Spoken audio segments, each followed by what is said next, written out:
Listen, my children, and you shall hear of the midnight ride of Paul Revere. On the 18th of April in 75, hardly a man is now alive who remembers that famous day and year. He said to his friend, if the British march by land or sea from the town tonight, hang a lantern aloft in the belfry arch of the North Church Tower as a signal light. One if by land, and two if by sea, and I on the opposite shore will be ready to ride and spread the alarm through every Middle Essex village and farm, for the country folk to be up to arms.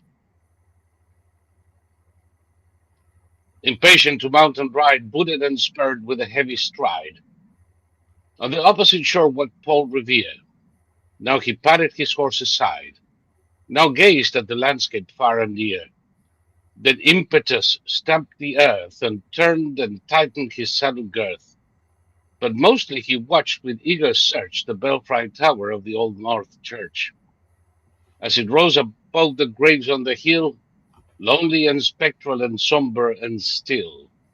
And lo, as he looks on the belfry's height, a glimmer, and then a gleam of light. He springs to the saddle, the bridle he turns, but lingers and gazes till full on his sight a second lamp in the belfry burns. A hurry of hoofs in the village street, a shape in the moonlight, a bulk in the dark, and beneath from the pebbles in passing a spark, struck out by a steed flying fearless and fleet.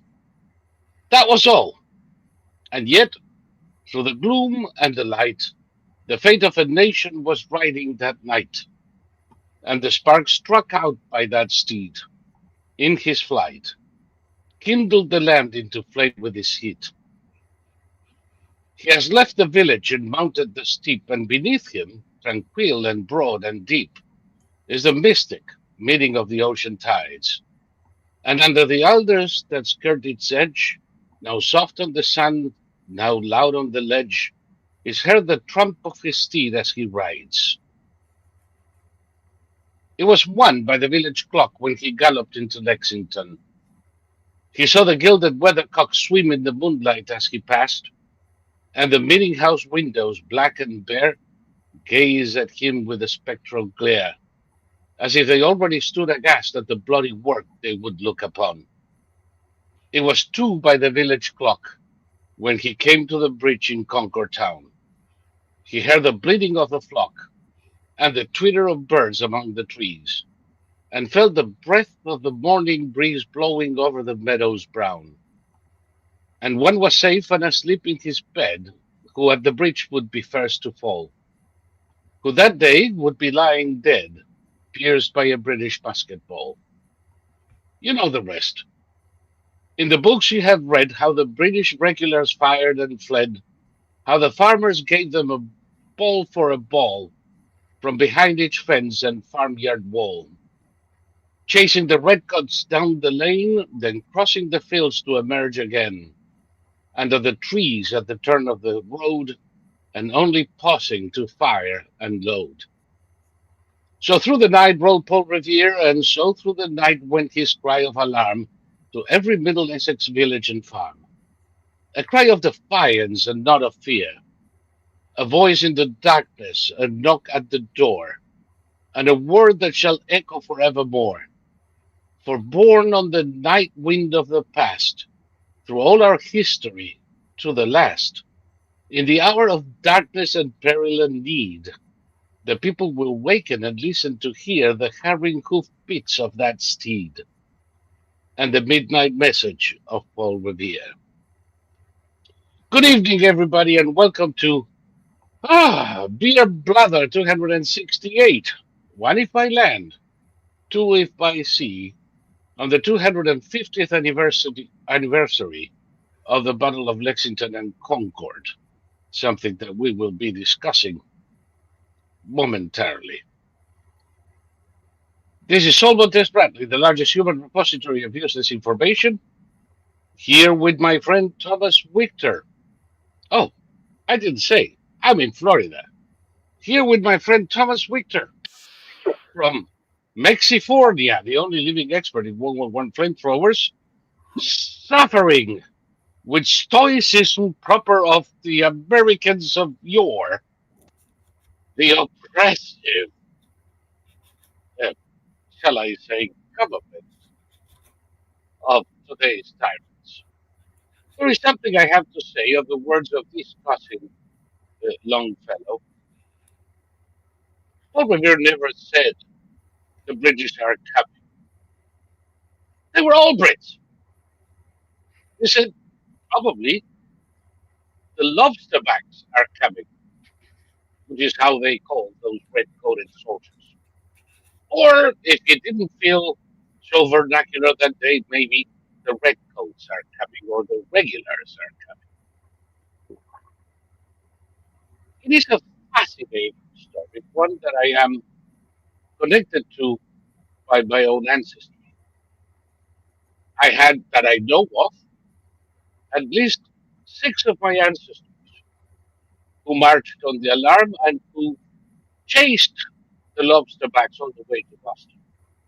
I've been everywhere there, including the walls of the first church in Roxbury, where you can still see the shot on the walls of the battle that ensued as the redcoats were passing by on their way back to Boston. What a generation! What a generation! Those people who were willing to risk it all. As Longfellow says, the guy who was sleeping in his bed only to be dead in a few hours on the common. They knew they were confronting the most powerful, the largest army the world had ever seen. And they would rather risk it all than leave us slaves. This is something that we need to recall in this country. There are many who feel this way, and many more who have grown indolent in the 2.5 centuries that passed. So much so that a day as important as this, the day of Ralph Waldo Emerson's shot here round the world, is past with nary a mention, with no festivities, with no ceremonies. The Sons of Revolution and the Sons of the American Revolution still gather on this day. The children still do. But for the most part, we who have days for everything, days for people who cut off their balls, days for people who refuse to cut off their balls, we didn't stop for a second to remember those brave farmers who dropped their hoes, picked up their brown besses, and gave birth to our nation. And before I get too preachy, Thomas, how are you doing over there? And what do you think about all of this? Well, I think we're in the midst of a real revolution. I think that in the past, okay, conservatives by their very nature want to be left alone, and they extend that to everybody else. They assume that everybody else wants to be left alone. So conservatives don't want to be the one person in the crowd who stands up and says, you know, this is horse manure or whatever, or you're arguing in bad faith. But I think we're in a different era now. Twitter or X has helped inordinately, and so has the Trump administration's exposure. You know, so far they've just exposed a minor part of the corruption, but you know, and then the third aspect of it all is the sheer idiocy of the Democrats. You know, the three things they've embraced are illegal alien criminals, men and women's sports, and protecting government theft. Those are the three things that the Democrats are now focused on. And it used to be said not too long ago that it was an 80-20 situation where 80% of the country supported what Trump is doing and only 20% supported what the Democrats are doing. We're up to about a 95-5%. And it's going to keep going because the Democrats aren't going to change. Before we went on the air, I had a conversation with my brother, and we were just talking about the fruitlessness of debate, discussion, political discussions with people who have zero self-awareness and whose only goal is to somehow smash you into the ground, whether verbally or physically. If they can't do it verbally, we've seen more and more videos when a Democrat interviewed on the street gets tongue-tied, they immediately resort to physical violence. And everybody's watching now. This is the thing that everybody is watching, because the what we're fighting about is incredibly easy to understand. Illegal alien criminals, men and women's sports, and the government robbing us blind. There's no gray area in those three things. They're easy to understand, and all rational people are going to end up on one side of those three issues. And so I think we're headed towards another American Revolution. I don't think it's going to be bloody, but it may be bloody in the sense that we may actually see the next Luigi Mangioni's not being successful, but rather being terminated on live television as they try to make another stupid statement. It may come to that, but I think I told you there's a new phenomenon called nuisance streamers, and they go to foreign countries and they harass just regular people. They go into restaurants and they go behind the counter and they start throwing all the food on the grill. They just do this insane stuff. It got really big with a guy named Johnny Somali going to Japan, and the Japanese basically just let him go. Then he went to Israel, and the Israelis just let him go, even though he was doing stuff that would have gotten the average Israeli arrested as a Hamas agent. Yeah. And then he went to Korea, and the Koreans have decided that Johnny is going to spend the next 10 years in prison. So Johnny is... He should get another 10 years for calling himself Somali. Well, he's actually Ethiopian. And when you hear the guy speak, the guy is very well educated. He's very well spoken, but there's something wrong with his head. And he's done everything in his power to make sure that the Koreans have to make an example of him. And there's another guy named Vitali who went to the Philippines. Johnny Somali was in Korea for, I think, months before he was arrested. Vitali in the Philippines was arrested after 2 days. And the Filipinos, there's a 2 to 3 year delay before your trial. So they just threw him in one of those hellish Filipino prisons where he's going to wait for 2 to 3 years for his trial to come up. And he's looking at a further 10 years after those 2 to 3 years. So this is a 34-year-old man. If he's lucky, he'll get out when he's around 50 years old. And the Filipino prime minister and the Filipino president have given interviews where they say, we're going to make an example of this guy because too many of these people have been coming to the Philippines and harassing our people. So, and it's the same in Korea. They put one of the top 10 prosecutors on Johnny Somali's case. And in Korea, once a case is referred by the police to the prosecution, Korea has a 99% conviction rate. So normally a police sergeant refers the case to the prosecutors. In this case, it was a police lieutenant, which is very, very, very unheard of. And the prosecutor who got the Johnny Somali case is a woman who's one of the top 10 prosecutors in the country. And she specializes in crimes against women and children, which is what Johnny Somali is charged with. He's charged against deep fake videos, which are highly illegal in Korea.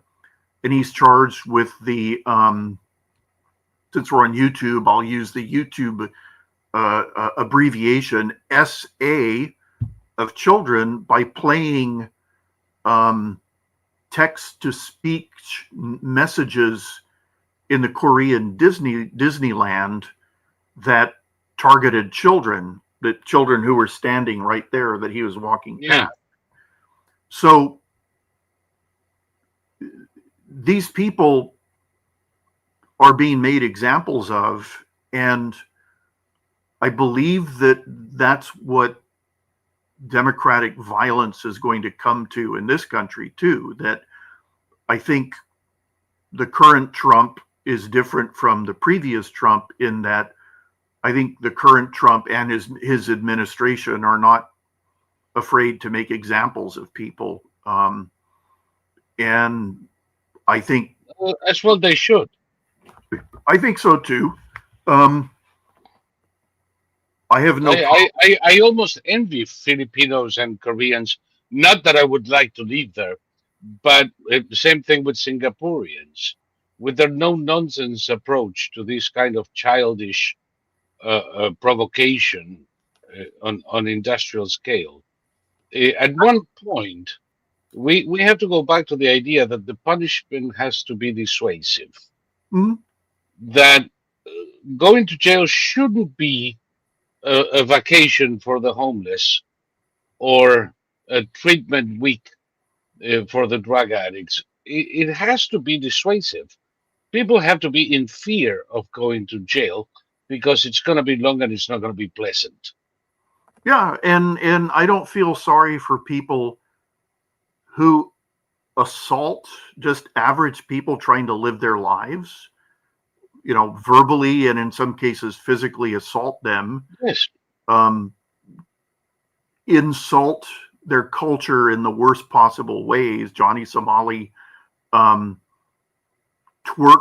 on one of the Korean statues that honor the comfort women who were forced by the Japanese into brothels in order to serve, you know, barbaric Japanese soldiers. And Johnny Somali poured oil on one and then rubbed his rear end all over it. He kissed it, you know, just things like that. And if you go into a country, let's say Saudi Arabia, and the punishment for certain things are decapitation with a sword, and you end up running afoul of a Saudi law that, and you were convicted and you were sentenced to be decapitated. I don't care if you're an American citizen, you went to their country and you got in trouble. So now you get to face the consequences, you know, bon voyage. Like so many who were caned in Singapore, or the drug traffickers that got to call themselves Lucy in jail for a number of years.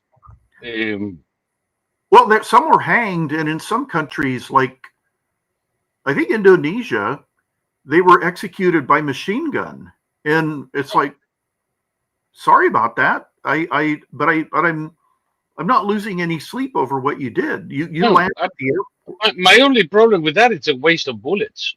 Well, you land at the airport in any of these countries, and they have these huge signs at the airport in English saying, "Warning: do not engage in drug trafficking. It's a crime punishable by death." So you've been warned, and if you try it, I saw a video of some poor man. I won't identify him, He's a young man, and he's just been diagnosed with bladder cancer in the UK. And he kept saying that this is something that one never thinks is going to apply to them. And it's like, why do you say that?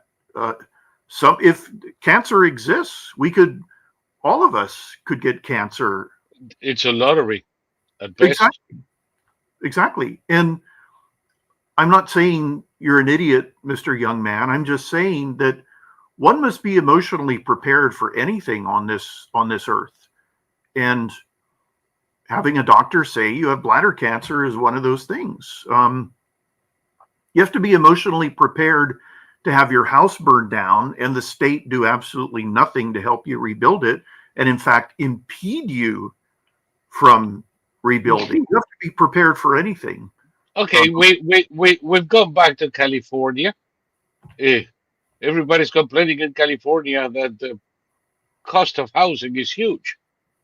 Now, these idiots just lost 7,000 housing units to fires in the past 3 months, and only 11 permits have been issued for rebuilding, even though Mayor Bass and Governor Gruesome have painstakingly informed Californians that they have eliminated all red tape. Imagine if there was any red tape. Well, also, California has 1/3 of the entire country's homeless population. The state insists on either building housing for those people or taking over existing housing and cramming them in, even though the overwhelming majority of homeless people prefer life on the street because that's where they can get their drugs. That's where they can act out whatever deranged fantasy is in their head, because the overwhelming majority of homeless people are mentally ill. Yep. So that's another reason there's no housing. The price of housing in California is entirely okay. Before the election, everyone was talking about how all the Zoomers were going to vote for the Democrats. What they didn't understand is the Zoomers, the Z generation, Generation Z, these are people who work 2 jobs and who've given up on ever owning their own homes. Yep. Still living with mommy. And I saw a hell of a lot of them saying, and as it turns out, a majority of them voted for Trump. And it's because Trump said, I'm going to make America, I'm going to create a new golden age. I believe it's going to happen. And I think it'll be a lot easier than the rest of us imagined it would be, because we're seeing that once the right people are in the right position and they are acting out of belief rather than, what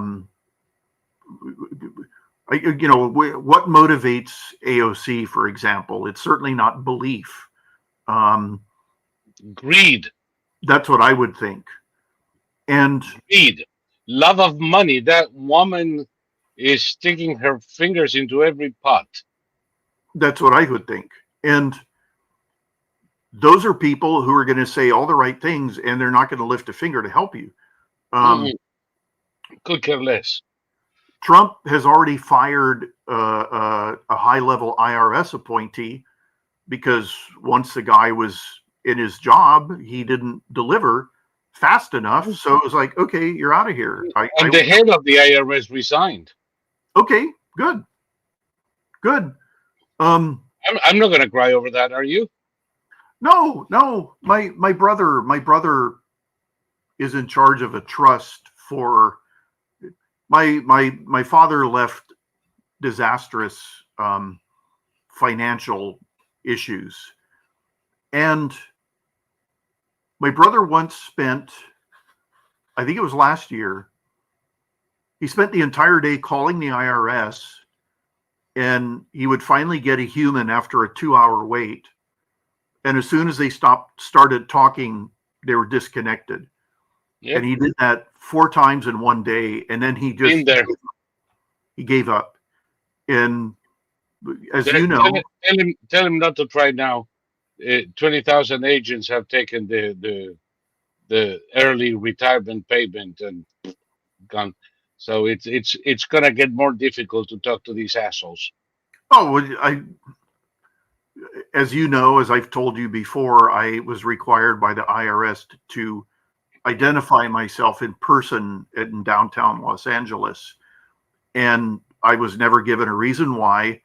I was given a list of the documents to bring. And when I got there, they told me these are the wrong documents. And I said, look, see this paper? It says, this is from the IRS. And they said, yeah, but that's a different office.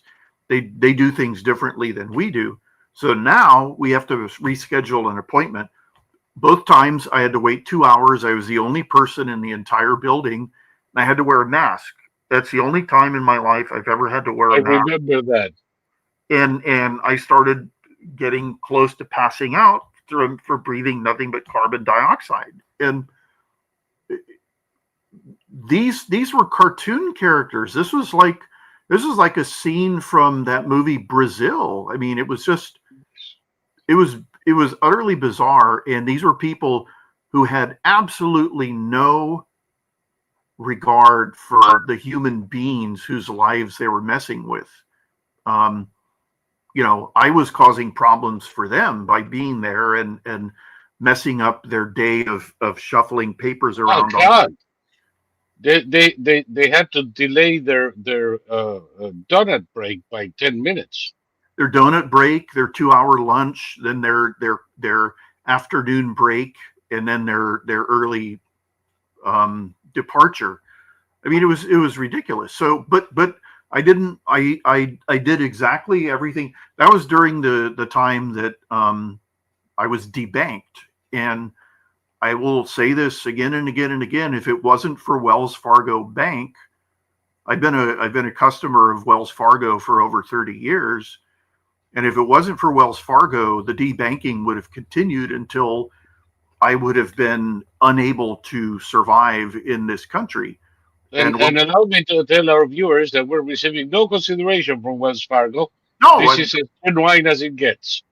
And okay, it was the local branch that I always went to. So it may have been the people working there instead of it always is, Thomas. Well, exactly. It always is. It's not the bank, it's the people. Usually when I find a good tip in a bank, if they move to another bank, which they do on occasion, I just follow them. Well, they told me everything that was happening, the contact they'd gotten, the orders they were given, and they said no, and everything stopped. All it took was, this terror of the government. The new terror is that Trump. I didn't know this. See, I don't follow a lot of this crap on a day-to-day basis. I didn't know that the El Salvadorian MSNBC member, the claim was that he had been disappeared. Sorry, MS-13. This is not Don Lemon. This is a different kind of terrorist asshole. Did I say MSNBC? You said MSNBC. I know. They're easy to confuse. This wasn't Don Lemon. This was an MS-13 check. MS-13. So the claim was that Trump had disappeared him. And so Bukele said, here he is sitting with a U.S. senator having margaritas. And then the senator said, I did not drink a drop. It's like, oh, okay, then. No, you just drank water with a fucking terrorist, you asshole. Yeah. And again, I mean, Trump waited until they committed to this and then started dropping all the information. He's a human trafficker. He's a wife beater. He has a restraining order out against him from his wife. I saw his wife on TV, and now his wife is smelling the dollars, and he's crying foul. But twice she asked for restraining orders and called the cops on him. Well, also his wife seems to have about a 90 IQ. So, you're always more generous than me.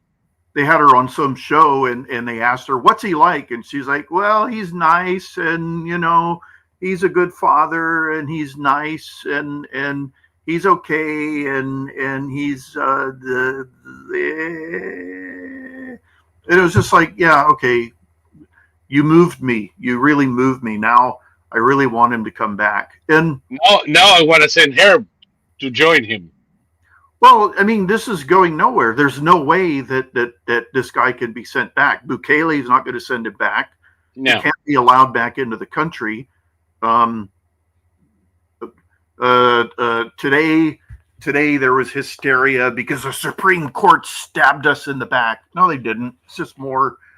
It's more making sure. It was a temporary stay. Number one, the Supreme Court didn't decide shit. They got an appeal from the ACLU, and they put a temporary restraining order until they can get to it and let the government respond. This is procedure.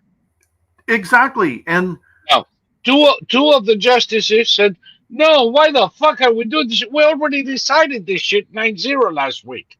Yeah. And the other 7 said, well, yeah, we did, but we need to go through the motions. This is a whole bowl of nothing. It is, and as hard as it might be for people to accept this is what we want done. Because at some point, not in the immediate future, I don't think, some point the Democrats are going to get back in power. And you want a whole hell of a lot of precedent set before those people get their hands on power again.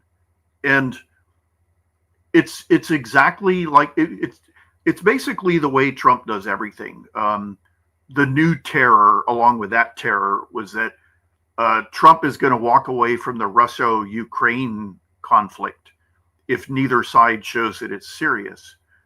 And people immediately say, oh, he's going to cut off Ukraine. There is a difference. There is a difference between walking away from negotiations and walking away from the problem. Exactly. He's not going to walk away from the problem. He's not going to walk away from the problem. What Trump knows is that the people who support him, they don't want American troops on the ground in Ukraine. And as you and I have pointed out, there already are American troops on the ground in Ukraine. They're just not fighting. But they don't want fighting troops on the ground, and they don't want the U.S. From the moment we started sending things like Patriot missiles and ATACMS, we sent troops to make sure that the Ukrainians learned how to use them properly, and they have been doing so from bases in Romania, and Poland, where at one time we had most of the 101st, and there are, to be sure, small in number, and they're not participating in combat, but they're there. They're there, and what we don't want is we don't want American troops fighting in Ukraine, and we don't want the U.S. to bomb Russia. So what's going to happen is the same thing that's happening against the Houthis. The U.S. helped organize land forces, ground troops, not Americans, who are going to take on the Houthis, and we'll continue bombing them from the air. We don't know what's going to happen with Iran. Iran is running hot and cold on. They know they're screwed, but they're having trouble admitting it. So the new one is that Iran is offered to give up their nuclear program in exchange for an elimination of the sanctions regime. Yeah, sure. Tomorrow morning. Yeah, that's not going to work. And by the way, that news came from Oman, an impartial party, and it's a continuation of negotiations next week, predicated on the notion that Iran is willing to give up nuclear weapons.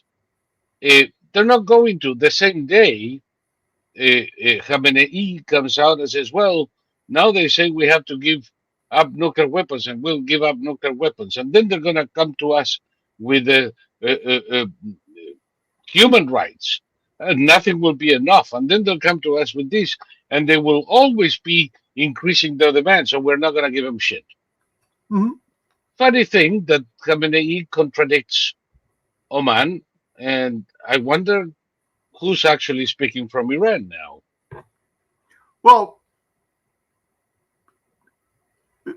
Trump will, if necessary, be able to bomb the Iranian. Um, what he would do is we would ostensibly bomb the Iranian nuclear weapons program, but what we would actually do is take out the Islamic Revolutionary Guard Corps along the way. And Trump will be able to get away with that, but he wouldn't be able to get away with bombing Russia. And what's almost certainly, but one thing, uh-huh. you don't have to bomb Russia. Yeah, I know. And the other thing is some of the things being floated about by people who obviously know more than anybody else, including Trump, is that the U.S. will recognize Crimea as Russian territory. I don't think so. Yeah, I don't think If so so, either. it would be a mistake of such proportion, and it would really fuck up things throughout the world. We already have a problem. If we tell Iran, you know, don't worry, you give up your nuclear weapons and you give up your nuclear program, and we're going to make sure that we protect you. Should they believe us? No. I think that the mullahs are going to look straight at the negotiator and say, I have one word for you, Ukraine, asshole. Mm-hmm. The US at this point has zero leverage with anybody around the world because in the Ukraine case, we are proving to be totally unreliable and untrustworthy. Mm-hmm. So we cannot, and knowing what I know of Trump, I do not believe it's in him. Betray everybody and their mothers, give Ukraine and the so-called Russia-speaking territories, that is a stretch at best. 20% of the population speaks Russian, and we're going to give it to them. I'll tell you what. Why don't we give Quebec to France? Well, also we're not in a position to give Ukraine to anybody. The Ukrainians will say "fuck you." For one thing, there are no Russians. The Russians took all their military assets out of Ukraine, so at some point, fuck off. Now, bombing Russian positions in Ukraine is something that I believe we have to do at one point. And it won't even take that much. We've been bombing the hell out of the Houthis now for a hell of a long time using B-2s. It actually started in October of last year, believe it or not. And nobody not the B-2s. Not the B-2s. The F-35, F-16 sorties started in October. Well, okay. Nobody's saying anything about it. The Houthis are basically on their own. Nobody gives a shit. Yeah.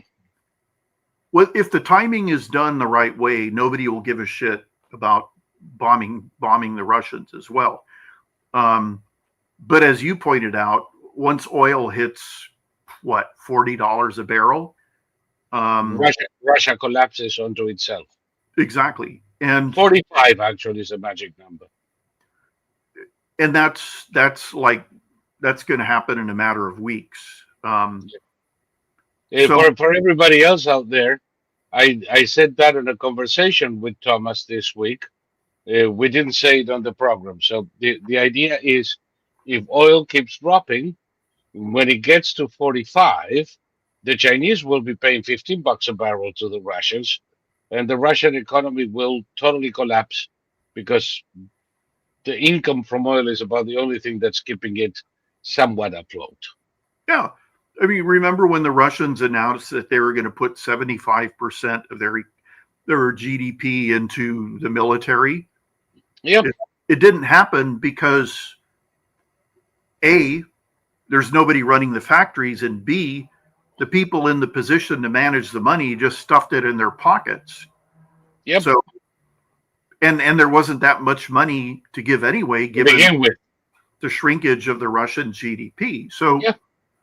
So yeah, you have trains that don't work, electricity generation facilities that do not generate, um, heating doesn't work in the winter, lights don't turn on at night, transportation doesn't work, the road system is in a shambles, industry is not producing, and save a couple of pockets in Moscow and St. Petersburg, the rest of the country is in the shit.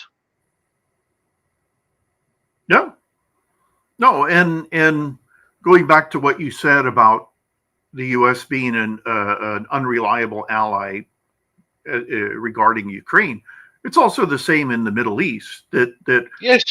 whenever the president changed, our policy in the Middle East did a 180-degree turn, and that's why, beginning with the Gulf Arab states, they realized, look, we have to be able to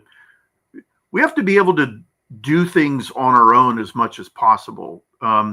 Yeah. So the Saudis led the way by making peace with the Israelis in 2006, maybe even 2005.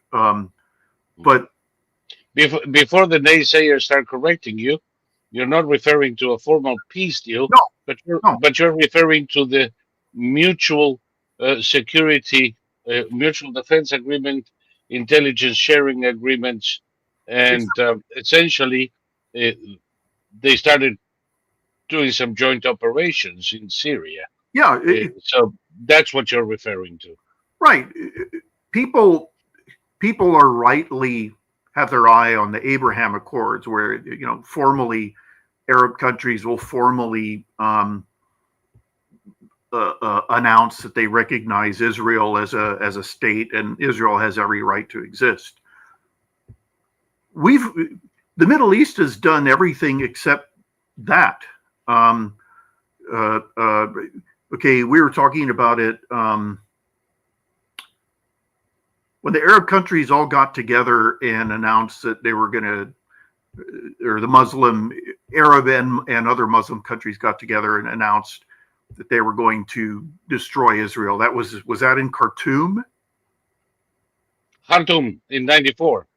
Right. And then the unraveling of all that began in Khartoum. And that was symbolic. That was more than symbolic, because at that time, Al Qaeda's headquarters was in Khartoum. Exactly. So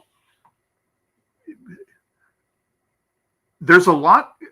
Okay, but most people don't know that Sudan has been fighting a civil war for years now. And it's Sudan one is of the bloodiest fucking conflicts in the world, and nobody talks about it. That nobody talks about. Sudan is a combination of essentially black Africans and Arabs, and the Arabs are Muslim Arabs in the north, Catholic or Christian sub-Saharans in the south. Right, and the Muslim Arabs make up about 7% of the population, but there used to be a militia known as the Janjaweed, and they're the ones who committed the most horrific war crimes in the Sudanese civil war that eventually ended when the Janjaweed were converted into what was called the Rapid Response Force. And these are the guys who the army has been fighting now since I don't know how many years. But the army just ousted the Rapid Response Force, the former Janjaweed, out of the government, the palace that was the headquarters of the capital city of Sudan. And then the next question is, are they going to pursue them back into their home territories to try and eliminate them once and for all? Or are we going to go back to it? Because the Sudanese army has managed to gather up everybody who opposed the government previously, and now they're all opposing these fuckers because they commit atrocities that would have made a Nazi puke. It's just how they operate. And so everybody's united in fighting these guys. And the question is, what happens now that they're on the run? Do we pursue them? Will this alliance hold together? Will all of Sudan collapse, et cetera, et cetera, et cetera?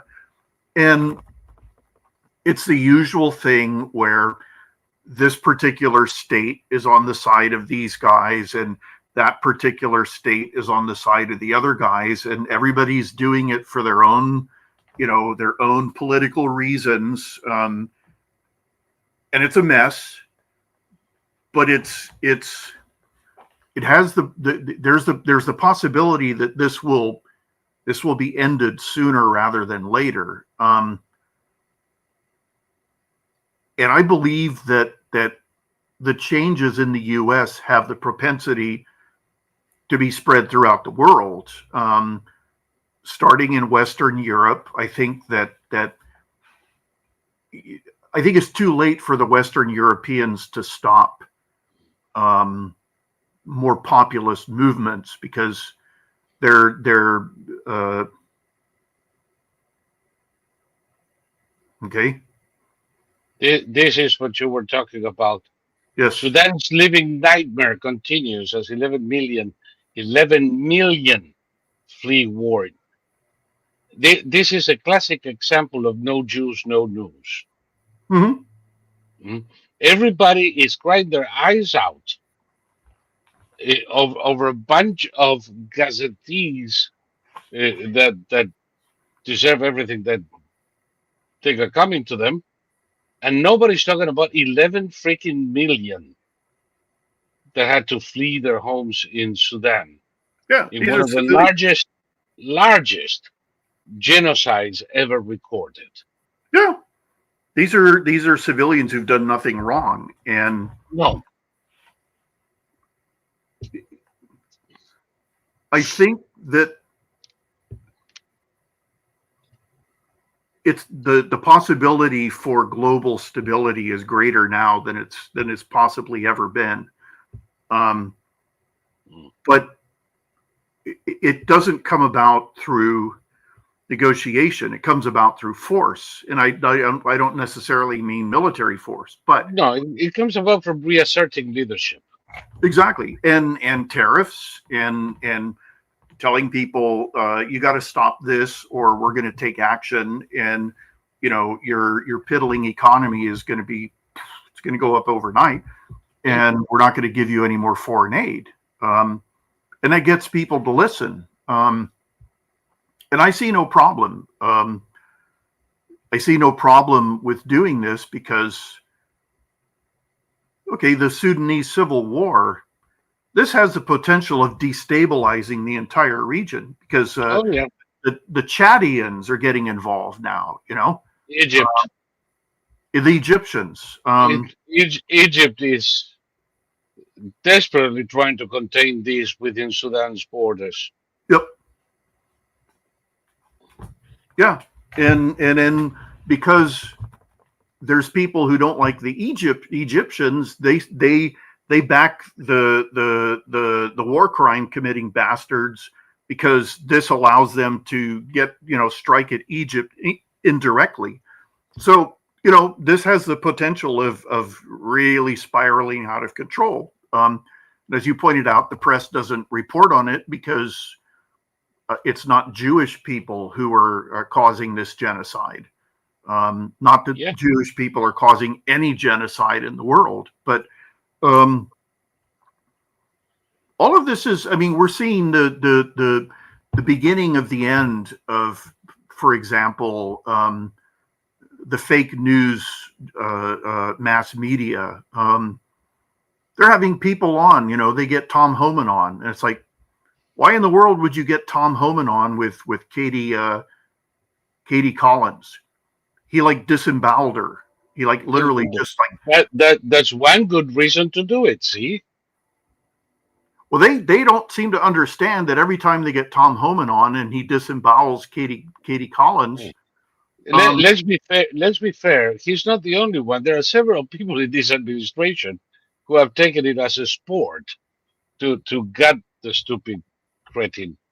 Yeah. It's not difficult. No. It's not difficult, but I have seen several. Um, Well, when Stephen, Trump had Bukele there, at some point he just turned to Bukele, and he sort of indicated the press all there, and he said, "They're sick people," and here they are, like the idiots they are. Just Bukele gathered her in the Oval Office. Yeah. Stephen Miller is turned it into a pastime. Yep. There is another guy in the administration that I don't know why they keep putting him in front of this stupid cow, and systematically, because she's obviously one of the biggest idiots to join the ranks of TV ink sheeters since, I don't know, Whoopi Goldberg. Well, she's surrounded by beta males, and she's used to getting her way by being, bitchy. And I can't think of a single beta male in the current Trump administration. So no, and we go, the thing with this MS-13 asshole, the one with the marijuana leaf, the smiley face, the cross, and the three-dotted skull. Yeah. Is like, what the fuck do you want? A translator to come with it? Mm-hmm. And I noticed it for the first time in a picture that they put out of that moron Van Stupidern from Maryland, who's out there in like a nice little restaurant setting, and they're standing next to each other, and this guy's got all the tattoos here and the hand, and I blew up the hand and I said, "Holy fucking shit!" Yeah. Asked and answered.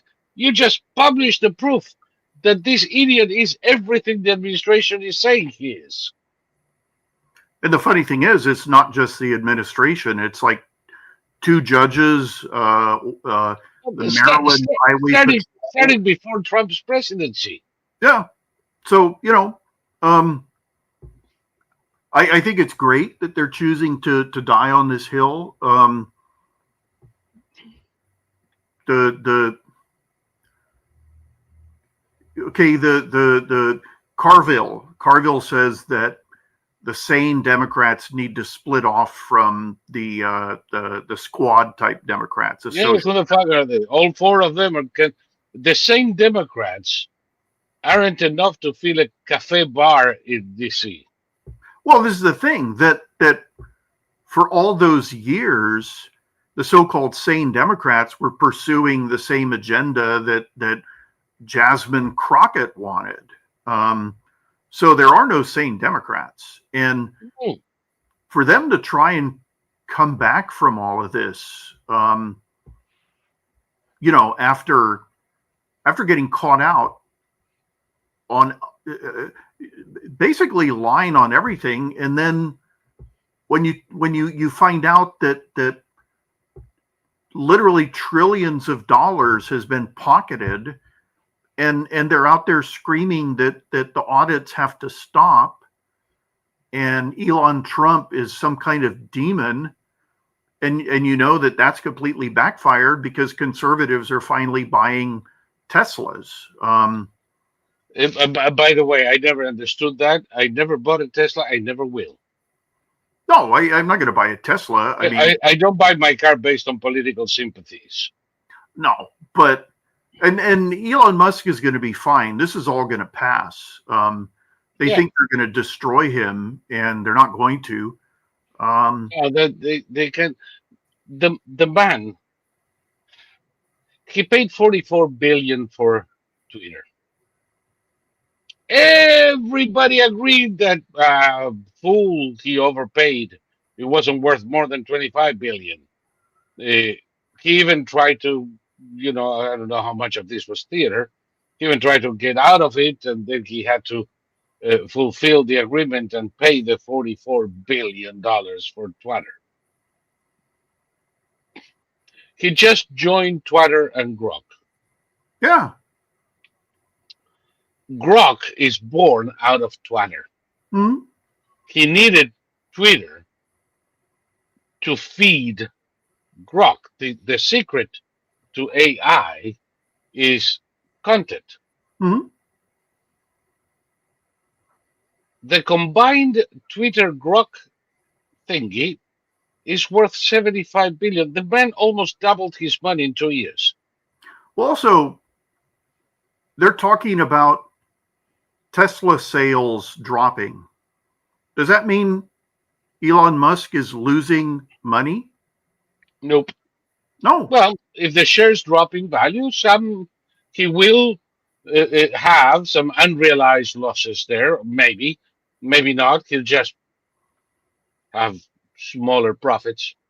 Uh, but But he's not losing money. He's still got the money he already had. he's still, well, much of the money he has is in Tesla shares. But the thing is, as these are going up and SpaceX is going up, even if Tesla drops 10, 20%, he's not gonna feel it. It's like a mosquito. Well, this is the thing that okay, there's supposed to be some big anti-Trump nationwide protest. It's all old people. They're not getting any young people going. It's all No, 40 and older. yeah. These are people who I'll bet you 10 to 1, half of them smell like patchouli. Well, yeah, these are They're from the 60s. from the 60s, and you see them, and they're on their last legs, and they're all talking about how they feel energized by this. And it's like, you poor people, you Oh, they feel so energized they can take 3 steps without the walker. yeah, no, you've been hoodwinked, and you can't even explain why you're doing what you're doing. It's the usual thing when these people are asked, what dictatorial things has Trump done? They don't know. And I finally understood it. It was driven home during the Biden administration that monkey see, monkey do is a real thing. People were vandalizing Teslas and they couldn't explain why. They said they had nothing against Teslas, they had nothing against the drivers, and they didn't know how this was going to help their cause, but they did it anyway. It's like, just admit it. You did it because you saw on TV or on YouTube or TikTok that somebody else did it, so you decided to do it. This is mob mentality at its most elemental. Yeah. I saw an interview of a little fuck, I think it was in Key Largo, here in Florida, who had just keyed a Tesla at the supermarket. Mm-hmm. And the cops showed up at his home. And his pickup truck was parked there. And the cops said, "You drive that pickup truck." Yeah, well, we're here because we saw what you did at the Walmart parking. There's video. Oh, did you? Yeah, why did you do it? I don't know. It was there. I felt like doing it. Yeah. What the fuck? Now, that poor imbecile was arrested. He's going to be charged with vandalism and a couple of beauties. If he's a regular working stiff, he's going to have a little bit of a problem explaining to his employers that he has to go to court and he's being charged with vandalism. But what a fucking moron! And like you said, he didn't even know why. It's just because it was there. Well, also his face is all over the internet. So Yeah, I if he still has a job, I'd be surprised. Because I'm sure his employers has been absolutely spammed saying, "Did you know your employee was out doing this?" And yeah. I don't feel sorry. The same thing with the assholes taking down the signs for the hostages in New York. All of them ended up on the unemployment line. Well, it's the thing, and I don't feel bad for any of these people. Okay, I don't know how many women it was. Jeff Bezos sent them up into low Earth orbit for 11 minutes. No, not one. There wasn't a single woman in there. They were all hags. Well, they came down, and the singer Katy Perry said that she's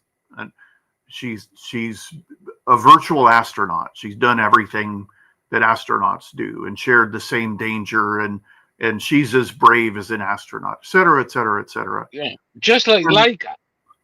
And Katy Perry has been mocked ruthlessly, and instead of shutting up, she's responding. And the more she responds, the more she gets mocked. And it's gotten to the point where she's losing fans. And, you know, it was a publicity stunt.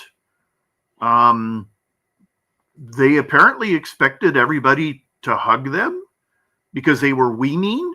And Katie was saying that the mockery is strictly due to the fact that they're all women. And it's like, no, it's due to the fact that they're all stupid. Yeah, you went on a theme park ride. Yes. Yeah, you see, the problem is back in the 60s, the Russians put a capsule in orbit with a German Shepherd dog inside. The dog was a bitch named Laika. Yep. And I remember that with minute detail because an uncle of mine named his next shepherd Laika. And you tell me what's the difference between this stupid cow and Laika? Well, the what everybody's saying she's not an astronaut. She's an astro bitch. Well, what everybody's pointing out is that if you get on an airliner and you fly from LA to New York City, when you get off, you can't say you're a pilot. You're a passenger. And you know, this attempt to redefine words. We've reached a point, you know, okay, my brother Tim he's accepting the change, but he's upset that it took this long. You know, why didn't people speak out sooner? And I'm not upset because I know that conservatives like to give most people the benefit of the doubt. And so there were people, my brother was upset that we all wore masks, you know, during the pandemic. I remember discussing this with you and him, and we were all upset.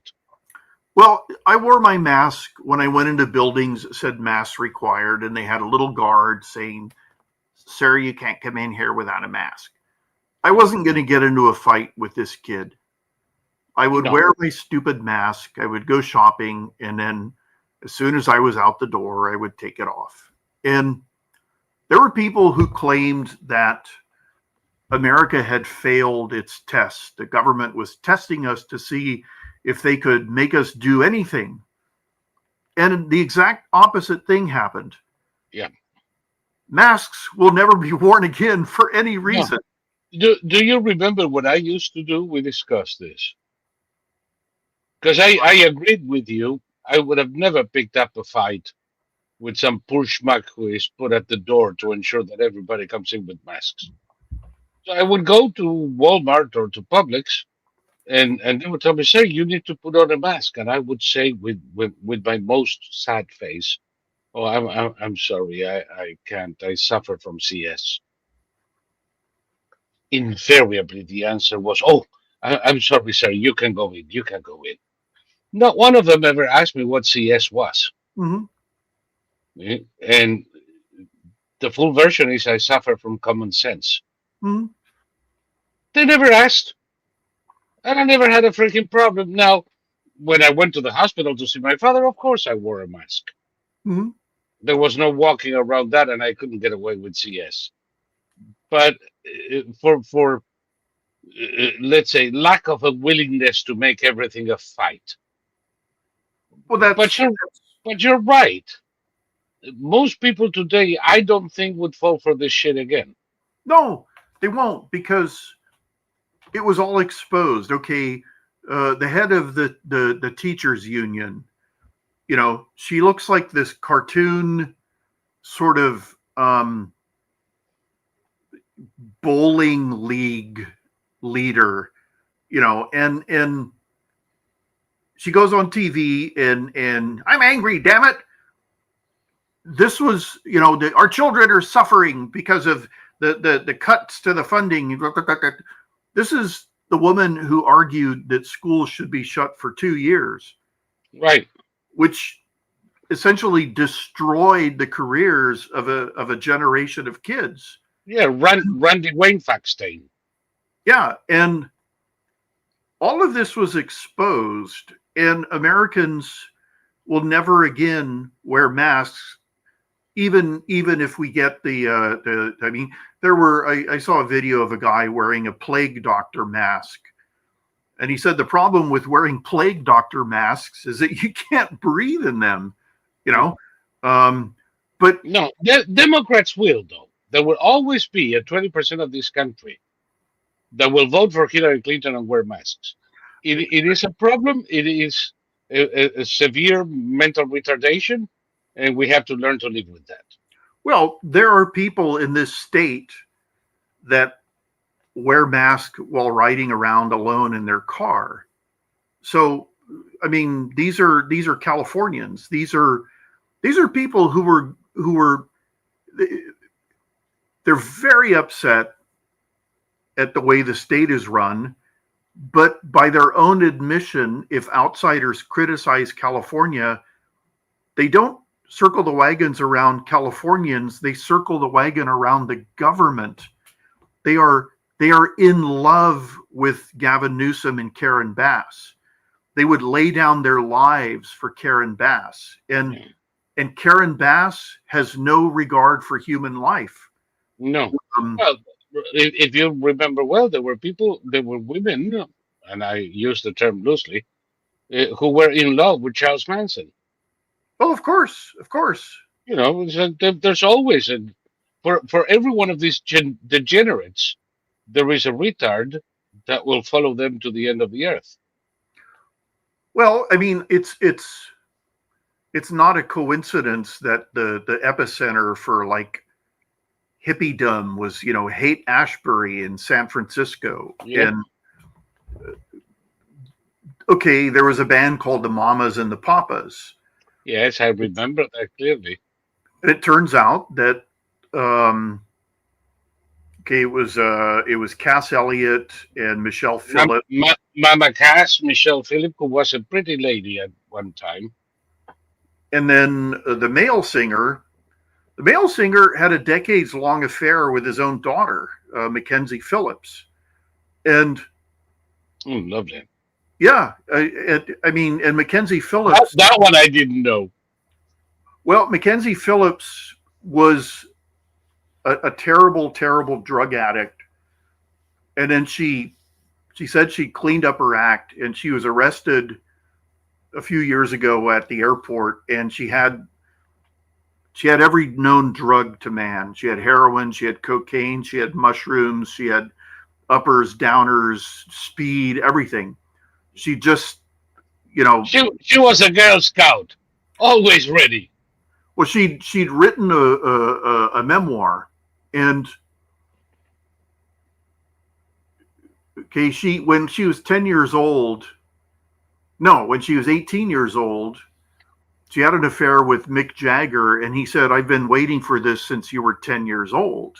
And so Mackenzie Phillips never had a chance in life. She was seduced by her father and all his adult friends, and that was all okay in California. Ken Kesey, who actually predated the hippies.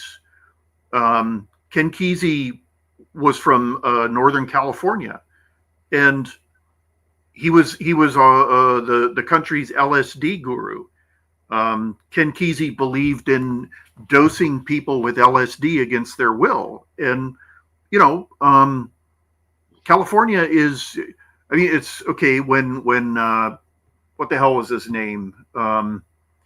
Jerry, the governor, Jerry Brown. When Jerry Brown was governor first in the 1970s, he was known as Governor Moonbeam because of all his wacky ideas. The Jerry Brown of the 1970s was like Ronald Reagan. Nothing compared with him 20 years later. Yeah. No, and but then again, can you imagine how much damage the drugs did to whatever was left of his brain in those 20 years? Well, what goes along with all of this is outrageous thievery and corruption that the Trump was it, in the intervening time, wasn't he the mayor of Oakland? The mayor of Oakland, yeah. Look at Oakland. I was going to say, Oakland used to be a wonderful town. Well, okay, at some point in the early 70s, Oakland decided that they didn't want the police there anymore because the police were racist. The pigs. So they wanted the Black Panthers to police Oakland. So the Black Panthers came to police Oakland, and they immediately got into internecine turf wars over drug dealing. So the Black Panthers were constantly shooting at each other and killing innocent bystanders until Oakland had to beg the police to come back. And then they did it again in 2020. So, the state is hopeless. The state Oakland is the best indictment to the long-term consequences of drug abuse. Well, also Berkeley. Same thing. I remember Berkeley has it had a naked woman who went to court to allow her the right to walk around naked in Berkeley, and she won. And so she was. I mean, this is just an exhibitionist. This has nothing to do with anything other than her. Yeah. She wanted to show her tits.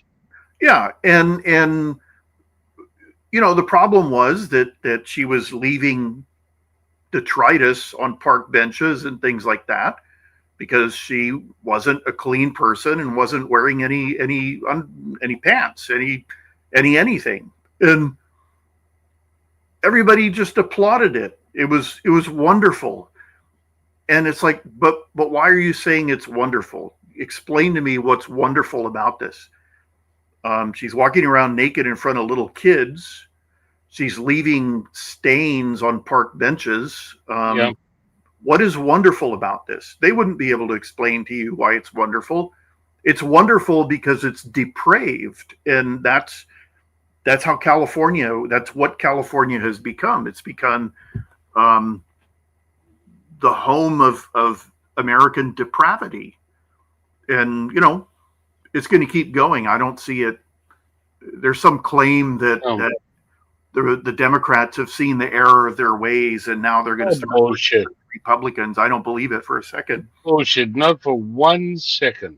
What may happen if we ever get around to establishing national standards for elections, and we do away with mail-in ballots and the opportunity the Democrats have of receiving the vote of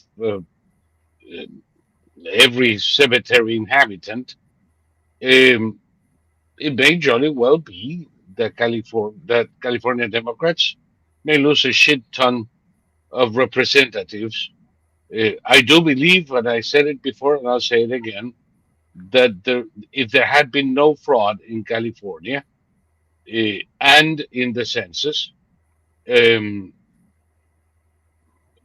Republican majority in Congress today would be 2025, not 3. Mm-hmm. And the Senate majority would be 7, not 4. But as long as this system is in place, I don't think you can dislodge them from California. They own the system. Also, the average leftist voter, I think, would agree to vote stealing if it meant their side would win. I think you would, if you had a poll that said, would you agree with your party stealing elections if it meant that your party would win? I think an overwhelming majority of Democrats would agree. Well, yeah, they do. As a matter of fact, they do. They're putting in the chat here that Barbara Lee won the mayoral race in Oakland, so now they have their own boss. Yeah.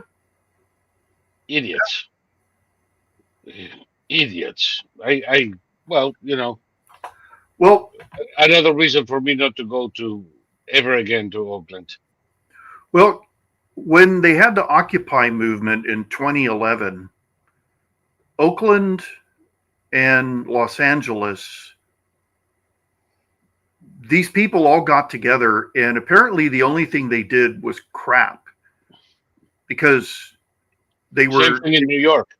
They were just crapping in the streets. They left a trail of shit in every part they occupied. And they were all taking drugs. I remember the New York Times did an article about these two young druggies, said something like finding love in the Occupy movement. And these were like kids in their early 20s, and they had that haggard, heavy drug user look. And they'd met in their tents. And the Los Angeles Occupy movement was the last one to leave. And when they went in to clean it up, everyone wore hazmat suits. Yep. And they found, they cleaned up like 3 tons of human feces and entire, like those 5-gallon jugs of urine. They were all communally urinating into jugs, and thousands and thousands of syringes. And I just thought, and the press loved these people. And what did they do? They crapped and they shot up. And that was the extent of their political activism. Those are the ones that I told you. My daughter decided to go to Wall Street to take a look at the Occupy. And when she came back that evening, I said, what did you see? And she said, Daddy, these are all my classmates. They're all trust fund babies. Sure. And they were from the most elite schools in New York. The children of the CEO of Heineken America was there. The classmates of Paris Hilton were there. And all they were doing was just loitering, ragging up, and shitting in the corners. It's what's the purpose of it? And by the way, these are the same shitheads among the organizations supporting the several pro-Palestine occupations of Columbia University. You're going to find Occupy New York still exists as an organization. Yeah, I when I graduated from high school, I was supposed to go to Greece with let's see, Eric, Jeff, 4 other guys, and all 4 of them decided that they weren't going to bathe for the entire summer, and I had no I couldn't comprehend that. There would have been good dates for Bette Midler. Well, I bathed every day, regardless of where we stayed. I found some kind of public shower. And these guys, after 2 or 3 days, stank. At least 2 of them stopped changing their underwear. And I couldn't understand that was the first thing on the agenda. And if you're going to Occupy, the first thing on the agenda is to start crapping outdoors like a dog. I didn't understand it. It was just so bizarre to me. And luckily my passport was stolen in Yugoslavia, so I never saw them again. But You did it on purpose. I mean, Are, okay, are you are you sure you didn't steal your own passport so you could get rid of these foul-smelling companions? well, okay, this was Europe in the year 1980, and you know,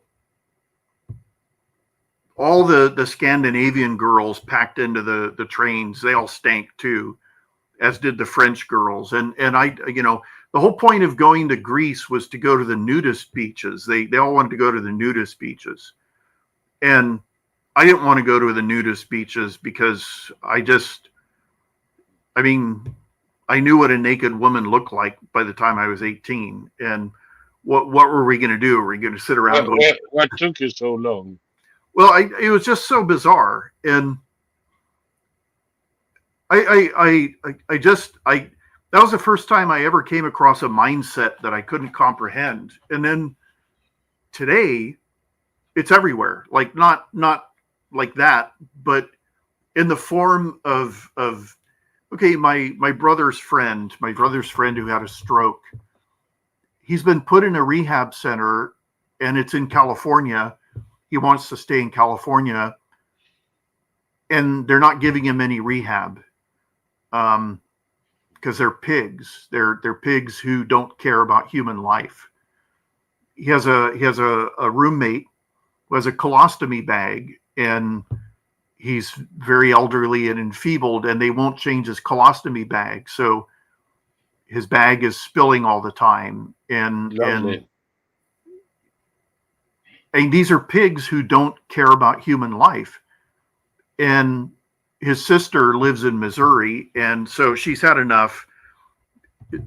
They're basically going to, and his friend who's supposed to be helping taking care of him, he decided to help the environment. He wouldn't have a car. So he takes public transportation, and it takes him 3 hours a day to get there and 3 hours to get back home. So he could only spend like half an hour with his stroke-ridden friend. This is California. This is California as it exists today. And so they're basically, since the sister has power of attorney, they're going to just take him back to Missouri because he's going to die. They're not giving him any therapy for his stroke. He's being required to recover on his own. And this is the problem with California, is that, Californians are like Canadians. They view themselves as these highly moral people, but it's not moral to let the virulently mentally ill run around on the streets unwashed and taking drugs to try and chase away their demons. There's nothing moral about that. And there's, of course, nothing moral about government theft. The high-speed rail that they claimed was going to cost us, I think the initial claim was $9 billion. 7 to 9 billion, I don't recall.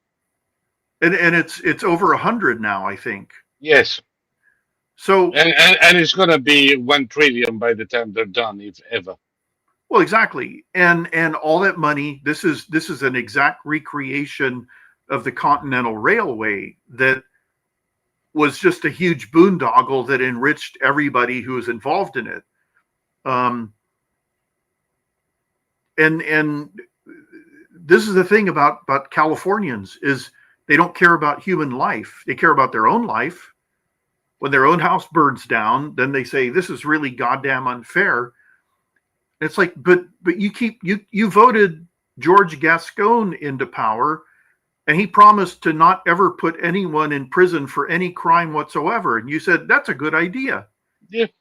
They loved it when they voted for him. Mm-hmm. Now they don't like it. Tough. You voted for it. By the way, we just started on your timeline in X. I noticed that for some reason it hadn't from the beginning, so I just added it. And for people who are watching us there, sorry about that. It just started. The first half is going to be available on my timeline and at Odyssey. And my apologies, I have no idea why it didn't start right off the bat. No, There because we go. it's Californian. I don't know. The stars aligned in quite the wrong way. No, I have no complaints about Twitter, X. I know people are they keep finding reasons to get angry at Elon, but just think about how things were back in the day when we were on it. Oh God, it's like night and day in comparison. There is something I have to say, because now it's been a year, so I have a little bit more experience. I still don't like X, but it has nothing to do with X proper. It has to do with the feeling I have sometimes of tilling the seas. The incredible amount of trolls and quasi trolls, not to mention bots and all the jazz, running into the pro-Palestinian mob is never a pleasurable experience, and you waste a lot of time. I've been fairly successful at doing what you and I used to do so well, just blocking the living shit out of all of them so I don't have to see them again.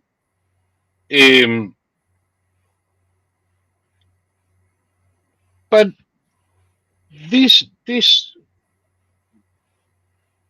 type of venture cannot be better than the public it attracts. I noticed in SQV that we have managed over the years to create a special kind of ambiance. No bots, no trolls, and people have actual conversations. They're not throwing shit at each other and seeing what sticks. In Twitter, that's pretty much what they do. Yeah. And I don't find it pleasurable. I'm sorry. It's well, this is why, I mean, okay, I use Twitter sometimes to find headlines that I can't find anywhere else. But I don't write on Twitter, and I don't read stuff addressed to me, just for the same reason.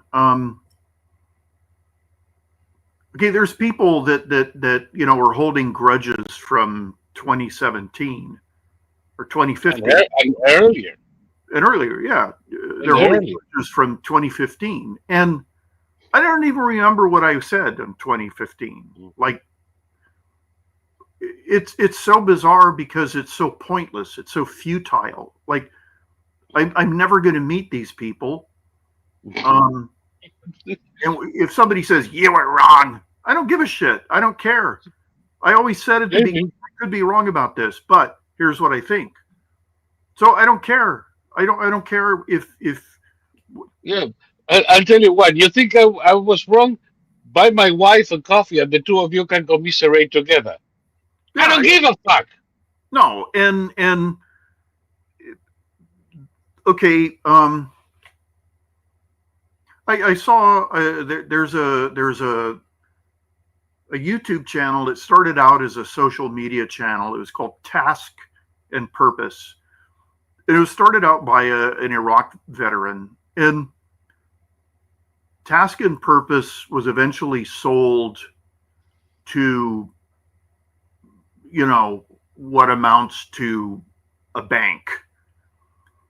And this guy who helped start the channel, he just quit it because the new owners made it clear that he would never become a partner. He would always basically get a salary. Yeah. And the channel had over 2 million viewers, and now he was being told, we have to get to 3 million. You have to have this many views per month, and if you don't, we're going to withhold the bonuses for your entire team. And it just got to be this ridiculous drudge where the owners were constantly on his back to get more eyeballs on the screen. And so he quit, and he started his own channel, and he went from 2 million to 79,000, but he's fine with it. And that's sort of the thing that I used to feel on, like, if I ever wrote something that I would get like this, why are you writing about this? Go back to what you're best at, that sort of thing. I'll write about anything I fucking please. Well, it's like, are you paying me? No, of course you're not paying me. So, what's wrong with you? Like, how about the special request? Why don't you write something about this? I like it. So yeah, well, this is the thing that people. I mean, okay, my own experience with social media. I got on social media in around 2013. Then you had Operation Cast Lead, is another Israel-Hamas war. yeah. And I got ripped off by an Israeli documentarian who made this piece of shit documentary after promising me he was going to make a documentary that would blow up Hamas. And in the end, he was interviewing Hamas terrorists, getting their point of view, that sort of thing. And there was that. And then Trump announced he was running for president in 2015. And I ended up having to block over 500 Jewish people who just literally hours before I was their hero, and now they were calling me a Nazi. And it was like, what? What? What the hell happened here? Yeah. And they wouldn't let up. So I was blocking them. At the time, I had a contact in Yemen who was putting me in touch with Yemeni sources and Saudi Arabian sources, and she did the same thing. Trump is a Nazi, and you can't support him. And I said, well, I'm sorry, I'm going to support Trump. And she started spamming me, and I had to block her too. And I realized that there was no live and let live ethos on social media. No. That if you wrote something, let's say you wrote a thread about ham, Kentucky ham, how to cook Kentucky ham, you would get hate mail. You would get hate mail that would start out, it's not called Kentucky ham, that sort of thing. And yeah. There's no, like, when I on YouTube or whatever, there's people making mistakes all the time, like all the time. I have never once told somebody that they made a mistake, and the reason is because A, there's going to be 8,000 people who will tell them they made that mistake, and B, it didn't detract from me otherwise enjoying the video. So they were going to learn and whatever. But again, no live and let live ethos. And so no, I have my favorite accounts in all social media. Sure. Nearly all of them will at one point say something that I find either objectionable, Exactly, or wrong. It is the law of the land. I'll be damned if I challenge them on everything, if I act as a gotcha test. I don't. For me to challenge somebody, it's got to be not the act of challenging, but the opportunity to present another idea. If I think somebody's acting in bad faith, you've probably seen, I don't know, cynical Pluvius. Mm-hmm. He has some ideas that I find abhorrent. And he has others that I totally agree with him. So whenever we have an exchange, it's about something we agree upon. Those I disagree with, I let by. There's no point picking up a fight.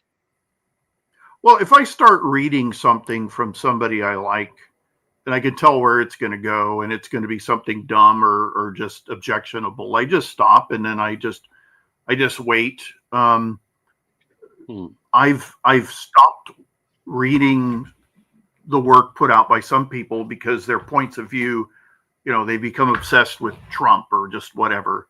Yeah. And there's no, okay, I got that. But listen, I'll give you two examples of the good and the bad.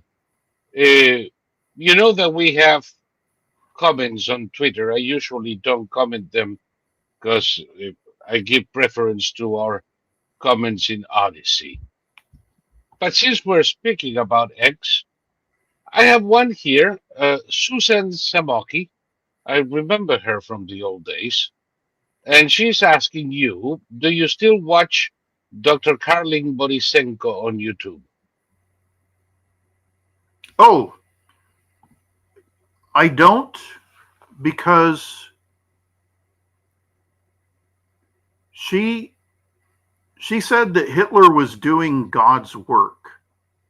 Bingo. Because she said that the way the system is set up, we are all reincarnated.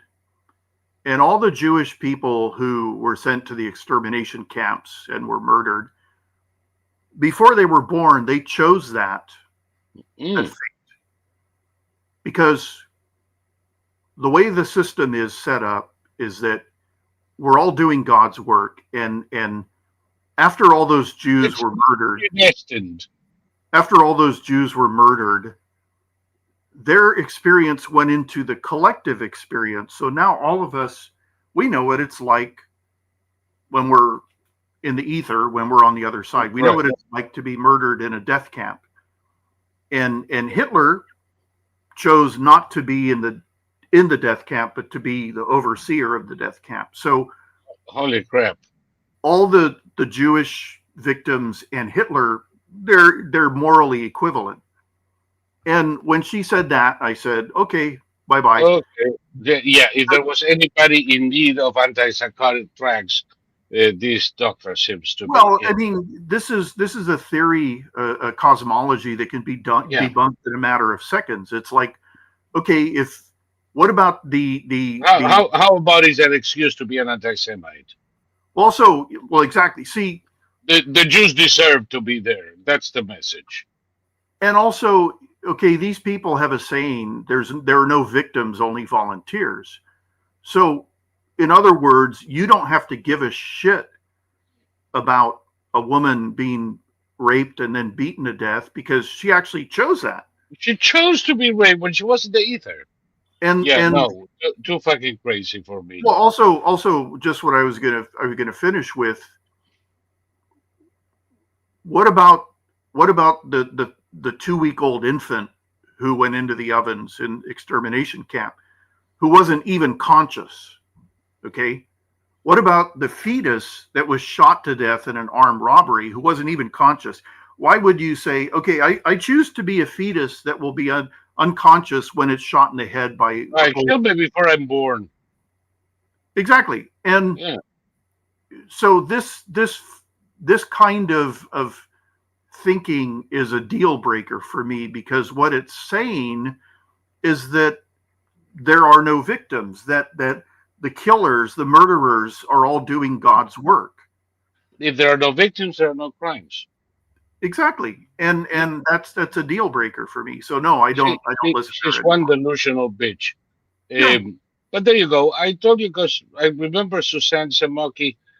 She was never trolling. Now I have another example here. That was all Twitter. X is improved. Actually, the other messages I'm reading in this thing prove me that no, it hasn't improved at all. And just to look at your timeline and mine, and you're going to see how it hasn't. What has improved to a large but not a full extent, is censorship et al. Hmm. Uh, there are still problems. They are few and far between now. It has been slowly improving Hmm. because they're still using algorithms to find violations, and the system tolerance for sarcasm is nil. It's incapable of understanding sarcasm. So you have to be very careful if you use sarcasm to coach it in a way that you won't get your account suspended. Um, they have gotten a little bit better about responding to that. It's still no panacea, but it is better. However, the zoological uh,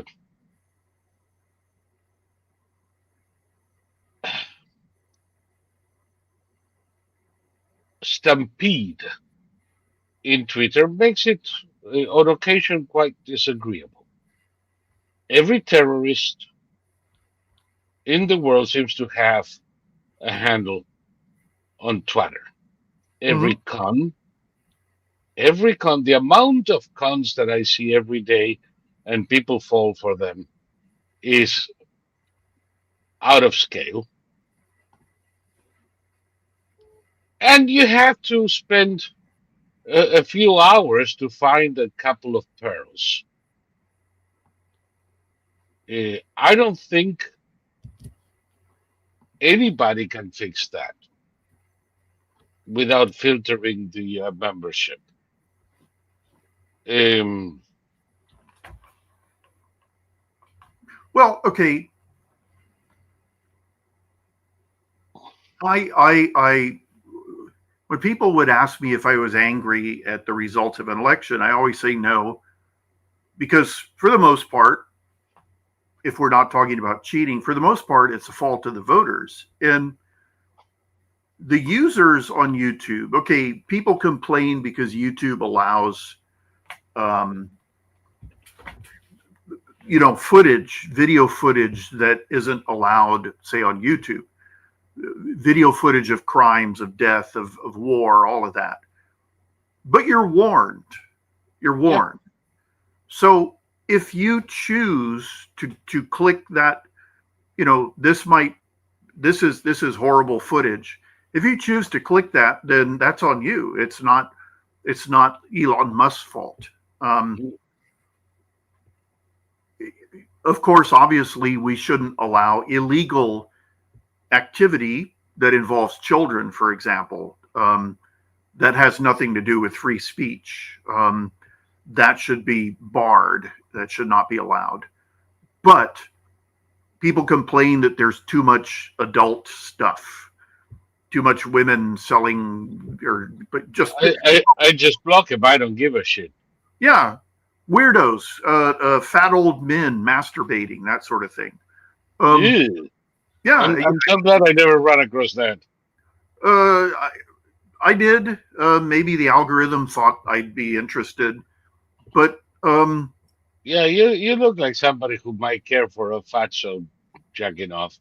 yeah, Yeah. that's what they tell me. But for the most part, you could avoid. Like, okay, I've never seen a single terrorist beheading video. Remember when they were everywhere? Yep, I they saw one. used to be. I never saw one.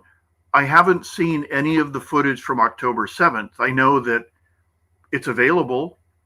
Um, Yeah, I have it all if you want it. no, I don't You want don't. it because I know I've seen the descriptions. I don't need to see the real thing Hmm.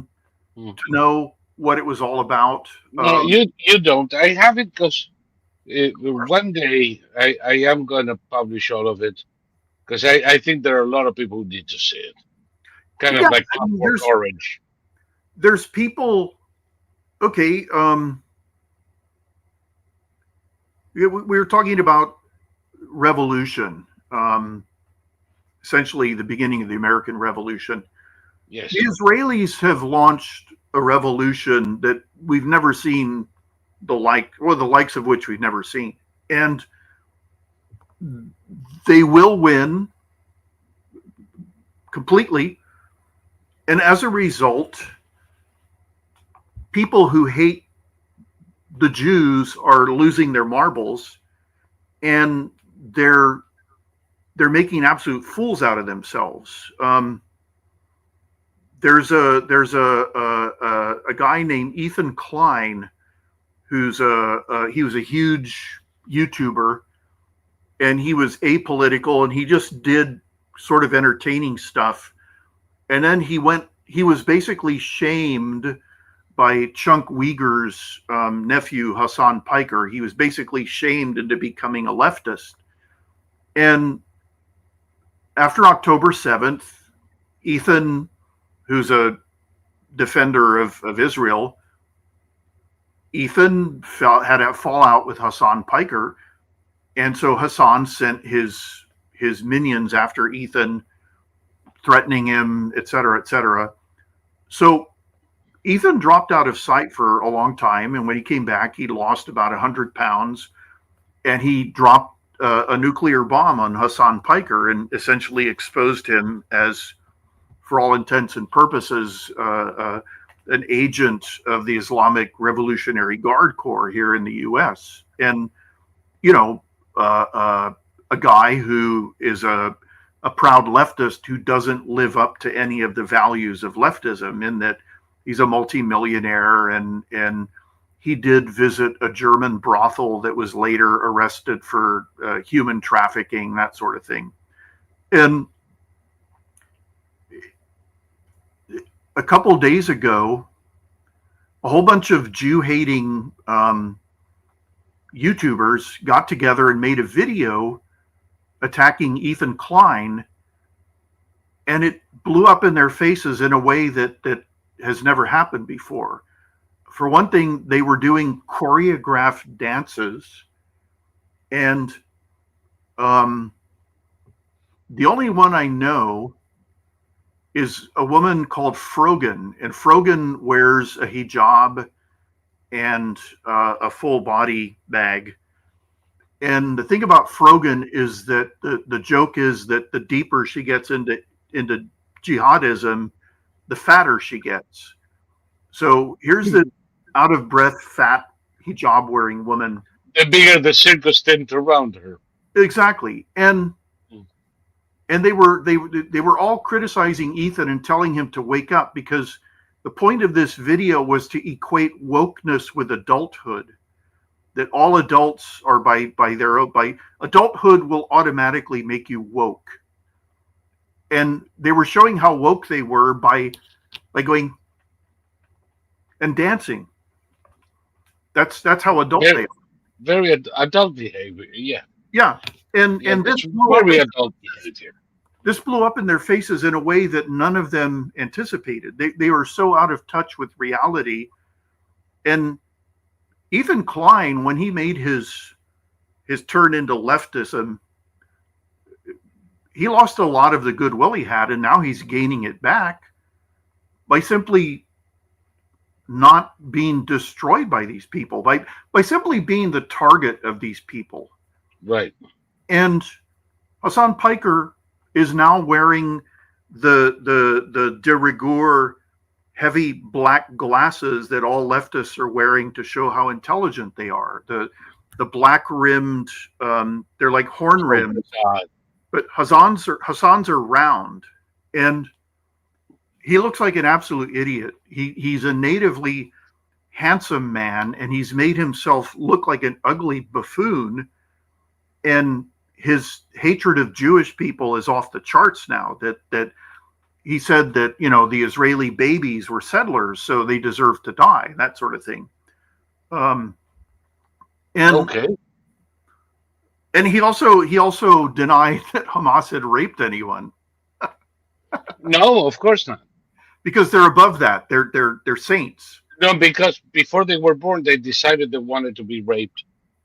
Well, see, this is why I don't listen to Dr. Boroshenko anymore, because this is okay. That she's a former leftist who became a conservative, and then she doesn't like the conservatives because reasons, and so nobody knows what she is. How about she's none of the above? She's just psychotic bitch. Well, she just started deciding to talk about her most private cosmological beliefs, and she lost a lot of followers when she said that Hitler was doing God's work and that Hitler went to heaven. And it's just, I mean, it's such a shockingly inhuman thing to say that if we could all agree on something, it would be that Hitler was not doing God's work. And it's weird that all these years later, 80 odd years later, there's still debate about Hitler. I mean, it's so weird. That's a thing that you see a lot today among the grifters that are now pretending to be right wingers, whatever the fuck that means. Who are all of a sudden, Churchill was a warmonger. Okay. And if it weren't for Churchill, we wouldn't have had World War II, you see. Oh, Churchill started World War II. Did Churchill invade Poland? He practically made Hitler. So, I mean, this is what this is. Don't ask me to explain it to you because I don't understand these fuckers. I just laugh at them. The German made Hitler. Hitler wasn't so much of an anti-Semite. Oh, okay. No, so he was kidding when he wrote Mein Kampf. Yeah, apparently no. When he said we're gonna have to kill them all, he meant softly with our song or something like that. But these are positions that these imbeciles are taking, and you see them on the Joe Rogan show, and you see them on YouTube, and you see them on X all the time, and of course by now. I'm not even curious anymore. I just move on because life is short. Life is short. I'm getting to an age where I cannot afford to waste precious minutes. But these fucking imbeciles are doing this. It's a kind of, and of course now that everybody's talking about the Overton window because some asshole decided to talk about it, and everybody talks about the Overton window. Just to be part of the gang, it is kind of an Overton window. They're trying to normalize these idiocies. These are the first steps towards normalizing anti-Semitism, normalizing Nazism. And I'm having none of that. I'm having none of that. Fuck you on the horse you came in. Well, see, okay. The thing about all this thinking, it goes back to the claim that 9/11 was an inside job. The only way you can make that claim is if you lie. You mean it wasn't the Israelis? Yeah, the dancing Israelis.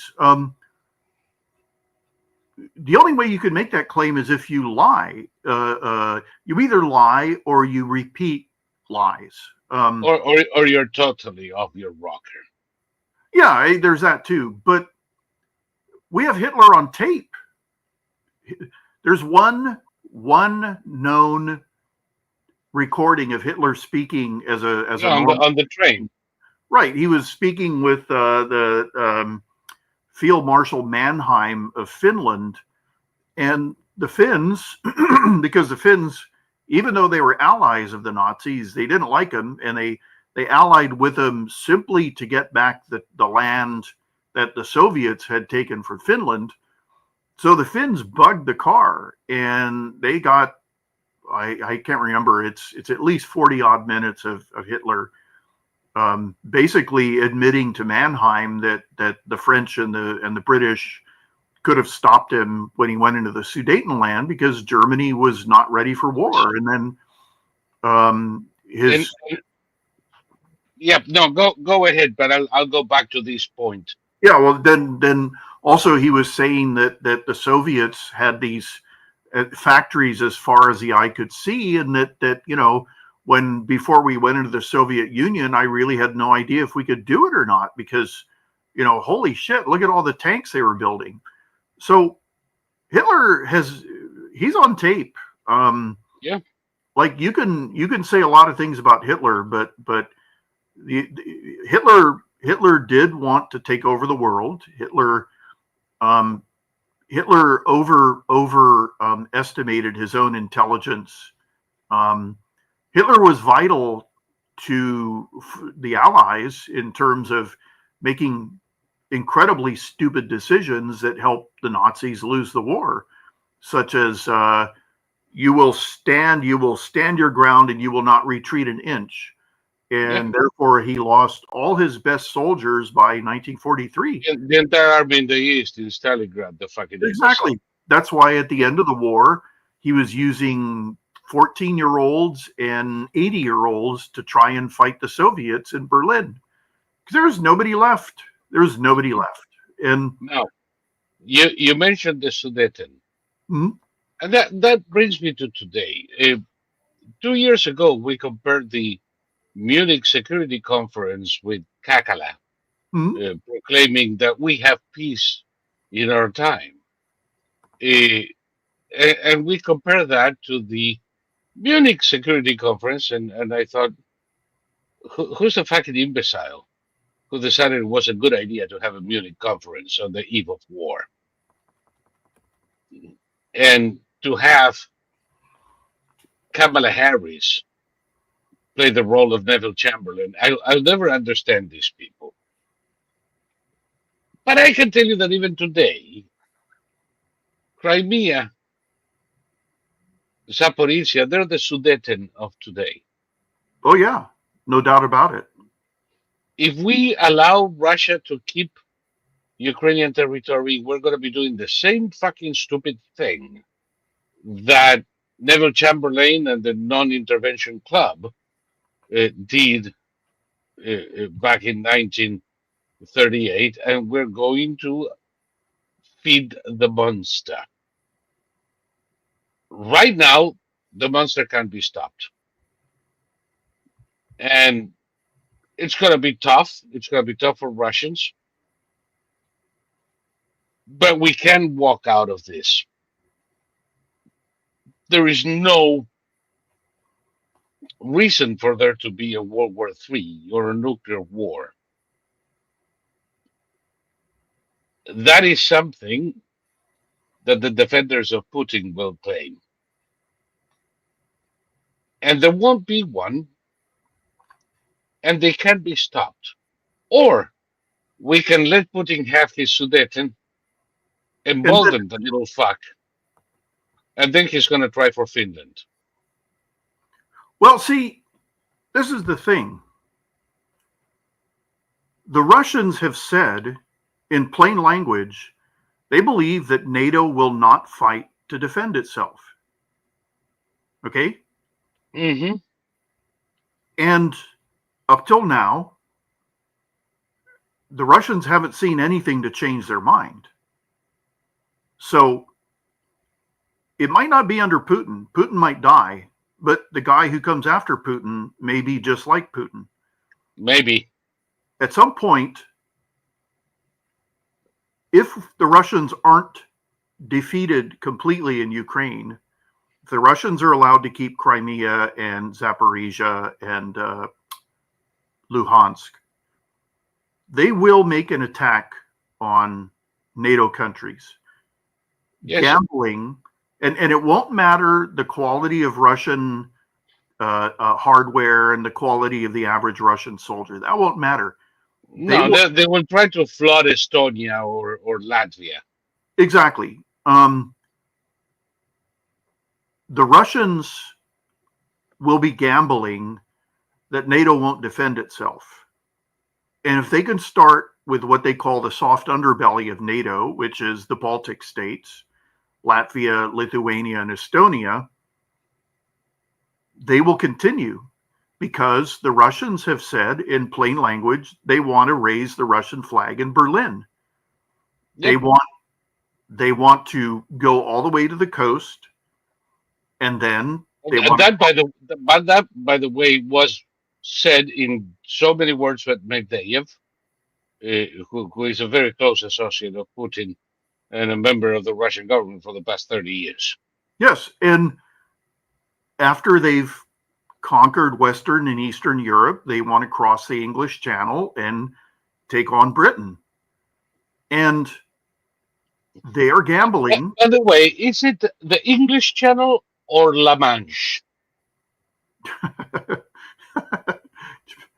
Whatever. Because because everybody was so bullshitty about the Gulf of Mexico or Gulf of America. I'd like to remind everybody that little strip of sea between France and England is called the English Channel by the English-speaking peoples and La Manche by the French, or La Mancha by the Spaniards. And I don't see so much of a fucking problem with it. Do you? No, I don't, and I don't see a problem with us calling it the Gulf of America and the Mexicans calling it the Gulf of Mexico. Yes. I don't give a shit. I'll call it the Gulf of Florida. Well, the Russians, unless they are completely defeated in Ukraine and the Ukrainians get back everything that they lost beginning in 2014, the Russians will at some point take on NATO. And it won't matter the quality of Russian weapons and soldiers. It'll be a bloodbath one way or the other, because regardless of what Germany, France, and England do, the Poles will fight. The Finns will fight. And even the Romanians will fight. Exactly. There will be enough bloodshed it'll outdo the bloodshed of the Russo-Ukrainian war, because the Poles have a lot of bones to pick with the Russians going back centuries. 600 years. Exactly. The Finns have bones to pick with the Russians. And if those countries... Frankly, every country that was under the orbit of the Soviet Union has a bone to pick with the fucking Russians. And if Poland and Finland alone take on the Russians, then all the rest of NATO is going to have to join in. At the very least, the Germans, the French, and the British will have to join in. In theory, we're going to have to join in, or there will be no longer a NATO, period, end of story. Exactly. If we don't join in, then NATO will collapse, and what will begin will be the world's greatest multiple acts of appeasement as you've ever seen. Because remember, war. Who was it? Sharon Stone, I think. Somebody was in Germany and they were talking about, was it Germany or Italy? I can't remember. It was one of the two countries. And she said, you know about fascism. It's like, yeah, they know about fascism because they invented it. That's why. Oh. And you're treating them as if it was in Italy and Germany, when in fact it was the Italians and Germans who in massive numbers embraced fascism. Yeah. So, it's and those who know about fascism will tell Sharon Stone that her Democrats are fucking fascists. Yeah, and in the most literal sense of the word. Exactly. And what we're seeing is very easy. This is a very easy decision to make. Stop the Russians, because that's going to prevent all sorts of other shit from happening in the future. As it is, Russia is going to take decades to recover from Putin's folly. Yes. And once more than people think right now, because the damage is already huge. And it's the same with China.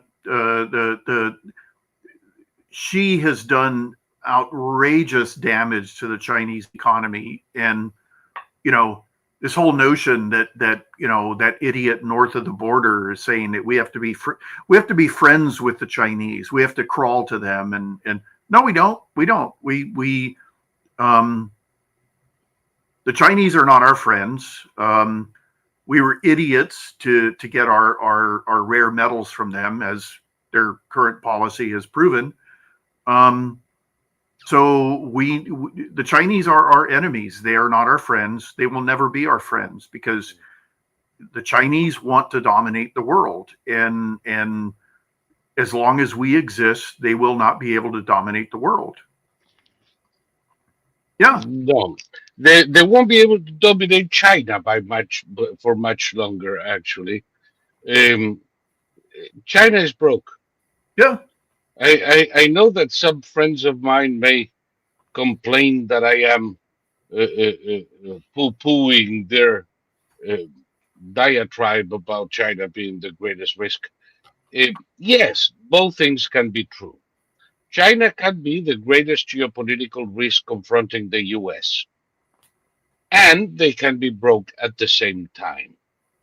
And it is mostly a question of what we do, not what the Chinese do. Yeah. I mean, let's say both are true. If Yeah. the Chinese attack Taiwan, again, we got ourselves a bloodbath on our hands. And Yeah, Chinese bloodbath. it's a Chinese bloodbath. Did you see this week they came out with the new disembarkation craft that they can use to bring tanks to Taiwan? They are a half a mile long. Yeah. Yeah. Slow moving, heavy, barely seaworthy bathtubs that are a half a fucking mile long. God, this is like shooting in a bathtub. Well, nobody seems to know that the Japanese have non-nuclear submarines that fire Yes. goddamn powerful torpedoes, and a half mile long target cannot be missed. So No. all the Japanese From the air or from the sea, those things are gone. Well, that's another thing. There was a period, okay, right after World War I, there was a U.S. Army Air Force colonel named Billy Mitchell. Billy Yes. Mitchell said that aircraft were going to make enormous naval battleships obsolete. Yep. The Navy laughed in his face, and he said, "How about we put on a demonstration?" And the Navy said, "Of course." So by this time, the Germans had surrendered their fleet, and they anchored a German dreadnought out there. Billy Mitchell flew over it and dropped bombs on it and sank it. So they immediately court-martialed Billy Mitchell and threw him out of the Army Air Force. And it wasn't until World War II when the pride of the British fleet was a destroyer called the Prince of Wales, and it had a dreadnought called the Repulse, and the Japanese sank him with land-based bombers, and the overwhelming majority of the crew on both ships died. And the British were stunned. How did this happen? How did it happen? Billy Mitchell told you how it happened. Yeah. Billy Mitchell saw the future, and they said, "Okay, you're now going to be court-martialed because you won't keep your mouth shut, and now you're fired." And that's why they lost the Sheffield. Yeah, I mean, a half-mile long barge that's going to try to make it to Taiwan. I mean, this is beyond. This shows you how unserious the Chinese are, because and everybody who's touting them. Exactly. I mean, this is. I mean, I'm sorry. This is how morons would try and. There's no way that the Chinese can get to Taiwan. No. I suppose the Chinese could fire missiles to try and kill every Taiwanese, but the entire string of Japanese islands going down to Taiwan has anti-aircraft missiles. Yep. Like hundreds and hundreds and hundreds of them. More anti-aircraft missiles than the Chinese have missiles. Yeah. And by the way, now that we have two carrier groups near Iran, there are a lot of people who say, the Houthis are going to sink it or some shit like that. Some years ago, the Navy was decommissioning the USS America, one of the large aircraft carriers, although considerably smaller than what we have today. And rather than just send it to be broken down for parts or for metal, they decided to sink it. And that way they could see what it took to sink one of these babies. So they pulled him out to the middle of the sea. They pulled her out of the middle of the sea. And they bombarded the USS America for 4 weeks. 4 weeks of dropping bombs on it and launching missiles and torpedoes. And the damn thing did not sink.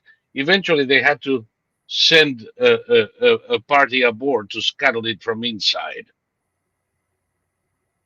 And they realized that with the 3 hulls and hundreds of compartmentalized rooms inside, that thing was virtually unsinkable. Well, I don't know if you've seen the newsreel footage of this, but the final sea tests of an American aircraft carrier is to take it out in the middle of the ocean and drop a massive bomb right next to it. And see what happens. Yeah, and the video I saw, it was taken from a ship that was watching, and you could hear a young female voice kind of saying, are they sure they want to do this? And you heard the old male voice say, just watch, nothing's going to happen. Nothing's going to happen here. And this huge explosion goes right next to it. And they had all the sensors on and everything. And when it was done, they said, pass the test. Didn't even crack the metal. But also, here's another thing. Years ago, the Chinese announced, along with their brothers in arms, the American press, that they'd invented a missile called the glowworm, and the missile would make aircraft carriers obsolete. The super duper hypersonic glow missile that can destroy anything anywhere on the planet. Well, the U.S. Navy said, how are they going to find our carrier strike groups? And the press had no idea what the Navy meant. Well, it's impossible for anybody to find a carrier strike group. There's no land-based radar, and none of our enemies have aerial radar. They can't. Or even satellites that can do it.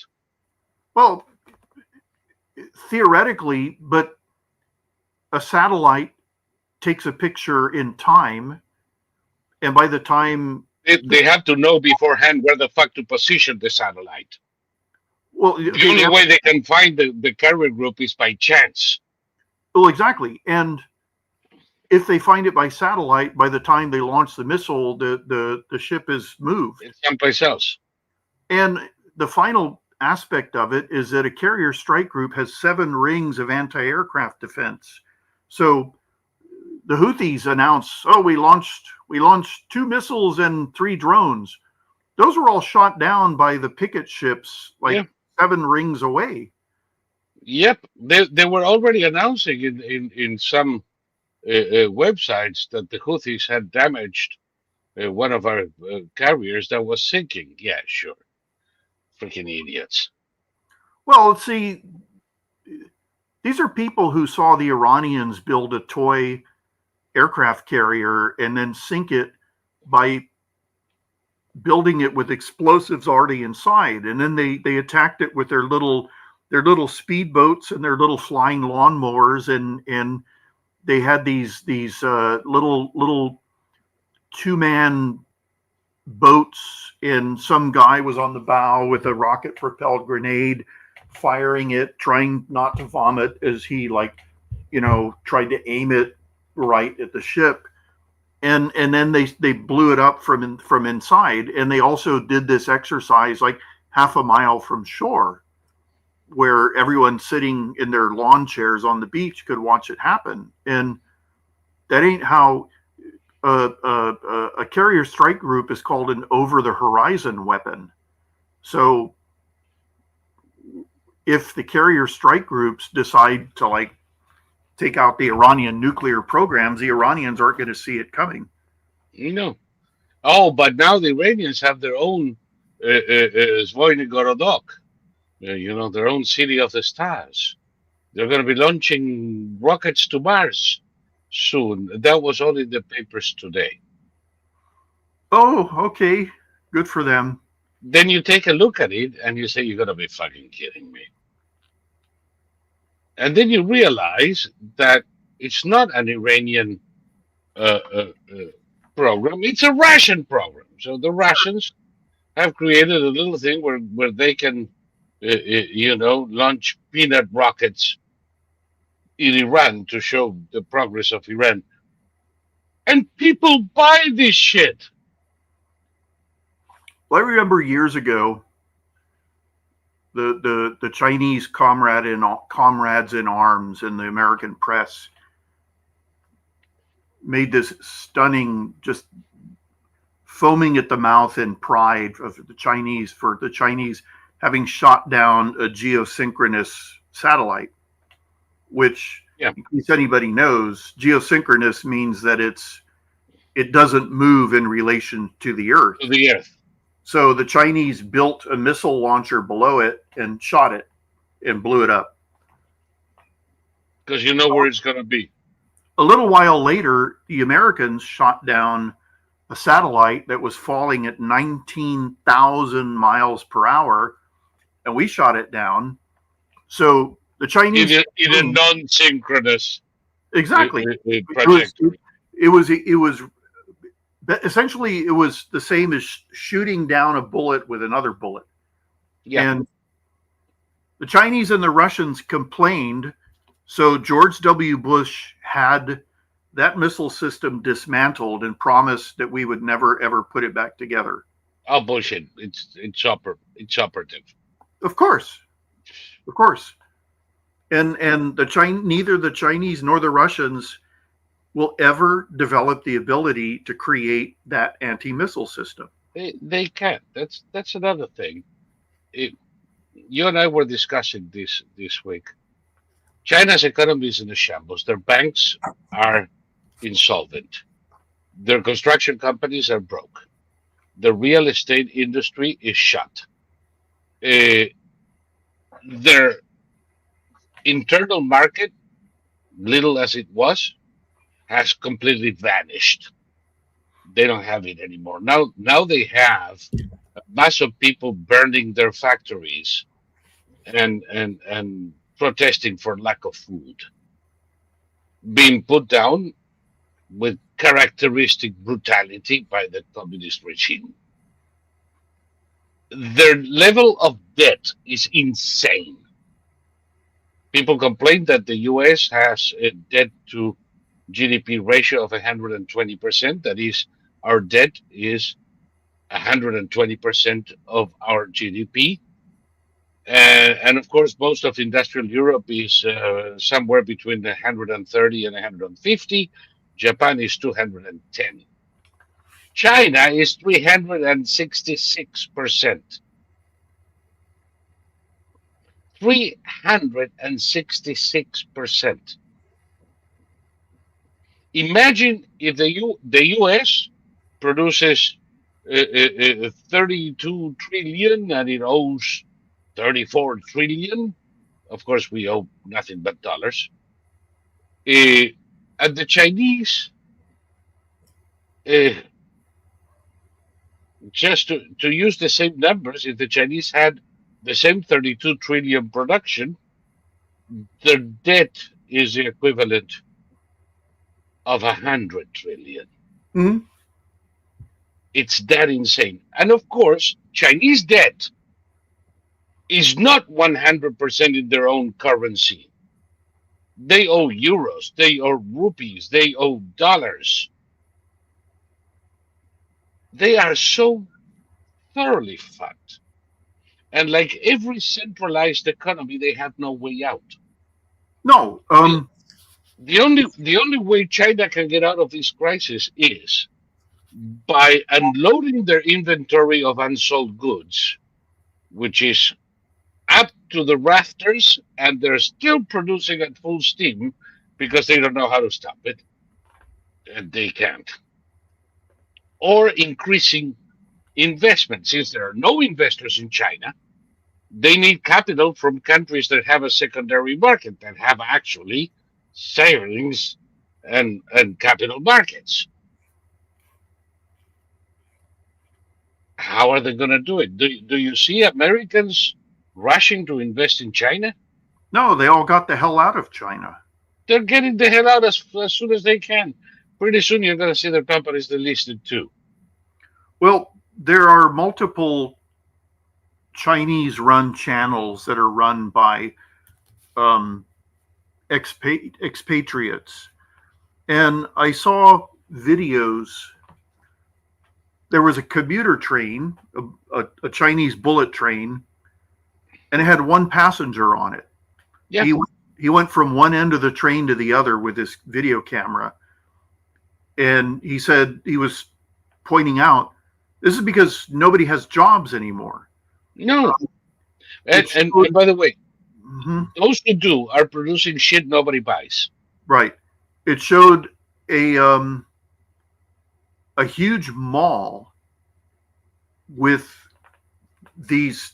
The mall was like, it was like a square, and overhead, covering the giant square, the stores were the walls, and it had a big empty space in the middle, and they had a huge LED screen that had stuff going on in the LED screen, and there were maybe 8 people at this mall, and the people filming were saying, look, the stores are all open, there are no customers in any of these stores, the staff are all reading books, they're all on their cell phones. They're all government employees. They are all like DMV employees. Right. And nobody has any money. Their nails, and nobody gives a shit. Nobody has a job, and nobody has any money. Yep. And, you know, the Chinese started by building these ghost cities that, for whatever, all the people who are in love with China never really explained to us the utility of building ghost cities and having street sweepers in ghost cities and police officers. They did it to stimulate the economy. This is like Obama's stimulus package. Yeah. On steroids or anabolic steroids.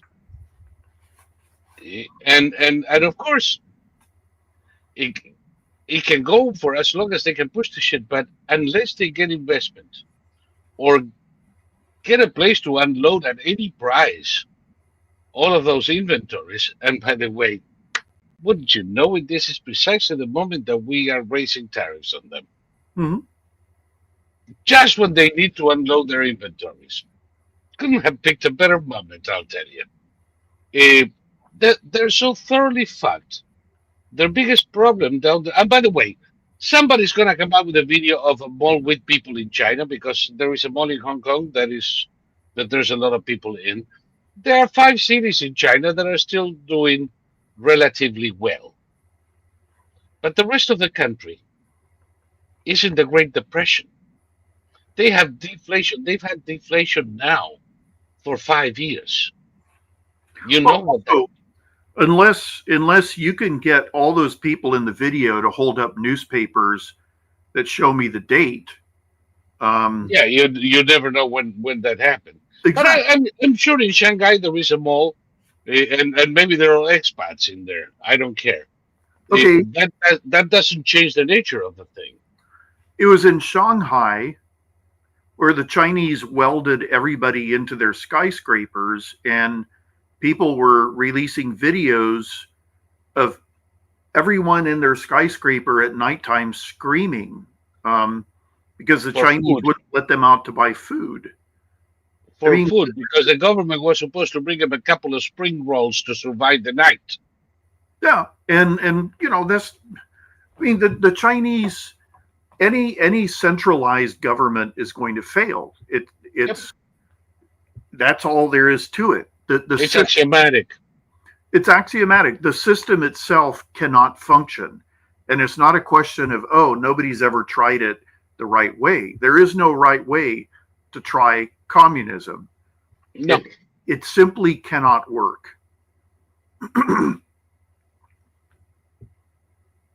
So they did it their Thai way.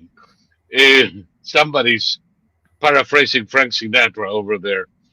Um, so it's interesting because, yeah, if all things being equal, if China is allowed to keep on growing, if we keep buying their cheap labor so that they can give a bowl of rice to their workers and use the rest of the money to build ships and ammunition and keep a couple of million soldiers, then somewhere down the road, they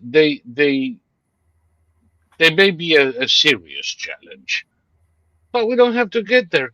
It, all of these prognostications are Malthusian. Uh, in the 90s, I had to write a paper for, no, in the 90s, no, 2000,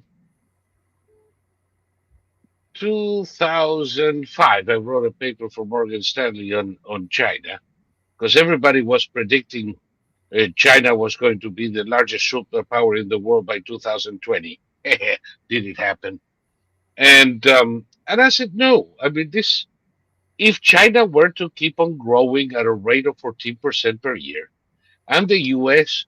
could never grow again over 1.4%, then maybe you're right. But this is not going to happen like that. China is going to have recessions, as it happens. It's now in the fifth year of deflation. Eh, we are going to grow at higher numbers eventually. And what nobody can change is that China is a consequence of our need for cheap labor and no more. They don't have anything of their own. And we are, by large, their main market. There is no fixing that boat. There is no fixing though, but they're going to have a second Chinese revolution before they become a superpower. well, okay, there's lots of dissident Chinese, and like the dissident, or like the South Koreans who are obsessed with North Korea. They put out a lot of disinformation, but there's recurring stories that the military is threatening Xi for making such a dog lunch out of everything, and that if he doesn't get things going, then he's going to go out the window. And Yep. the military, because the Chinese military isn't actually in the business of fighting; it's in the business of making money. Yep. And Same as the army in every communist country. exactly, and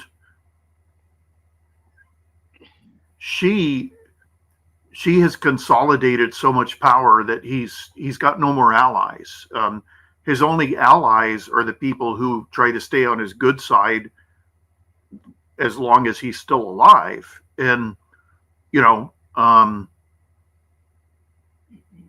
you can never say never. What the Israelis are doing to all their enemies in the Middle East was not predicted by anybody except probably you and I, you and me.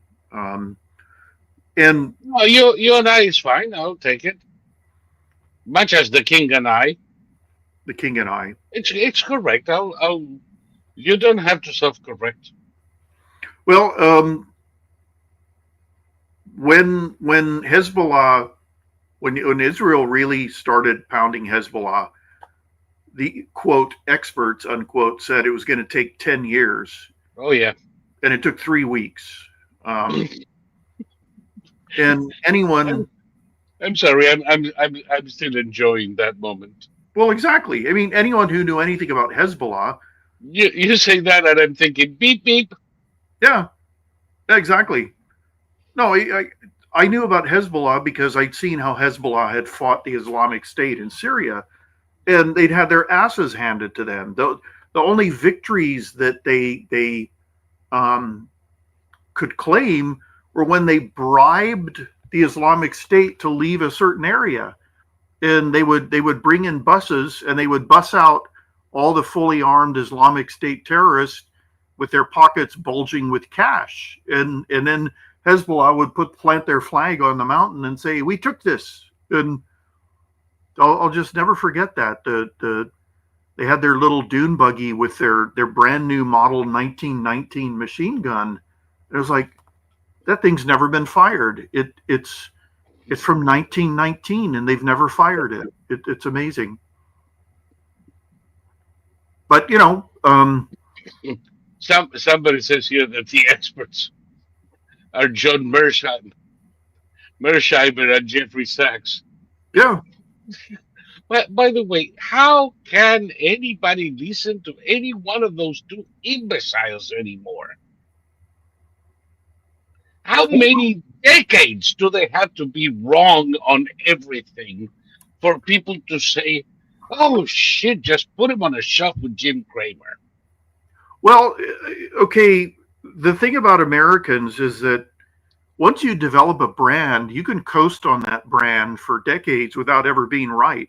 Um, there was a financial advisor on the radio named Bob Brinker, and Bob Brinker lost his mind in the first Trump administration, and he turned into this political anti-Trump guy, and his show collapsed. But Bob Brinker made one right call. He told people to take their money out of the stock market right before the 2007 Yep. disaster. And after that, he never made another right call again. No. But he had a radio show, a top-rated radio show from 2007 until 2018 or 19, something like that. So it was a good 10, 11, 12 years. And Yeah. he coasted for all those years on his one good call. He said that, Like the Cohen woman in 2000. yeah, no, Yeah. Bob Ricker said that buy and hold was the stupidest strategy out there.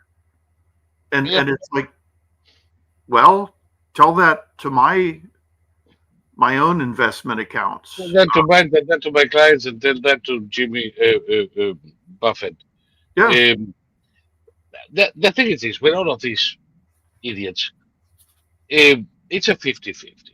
The yeah, market will go up or will go down.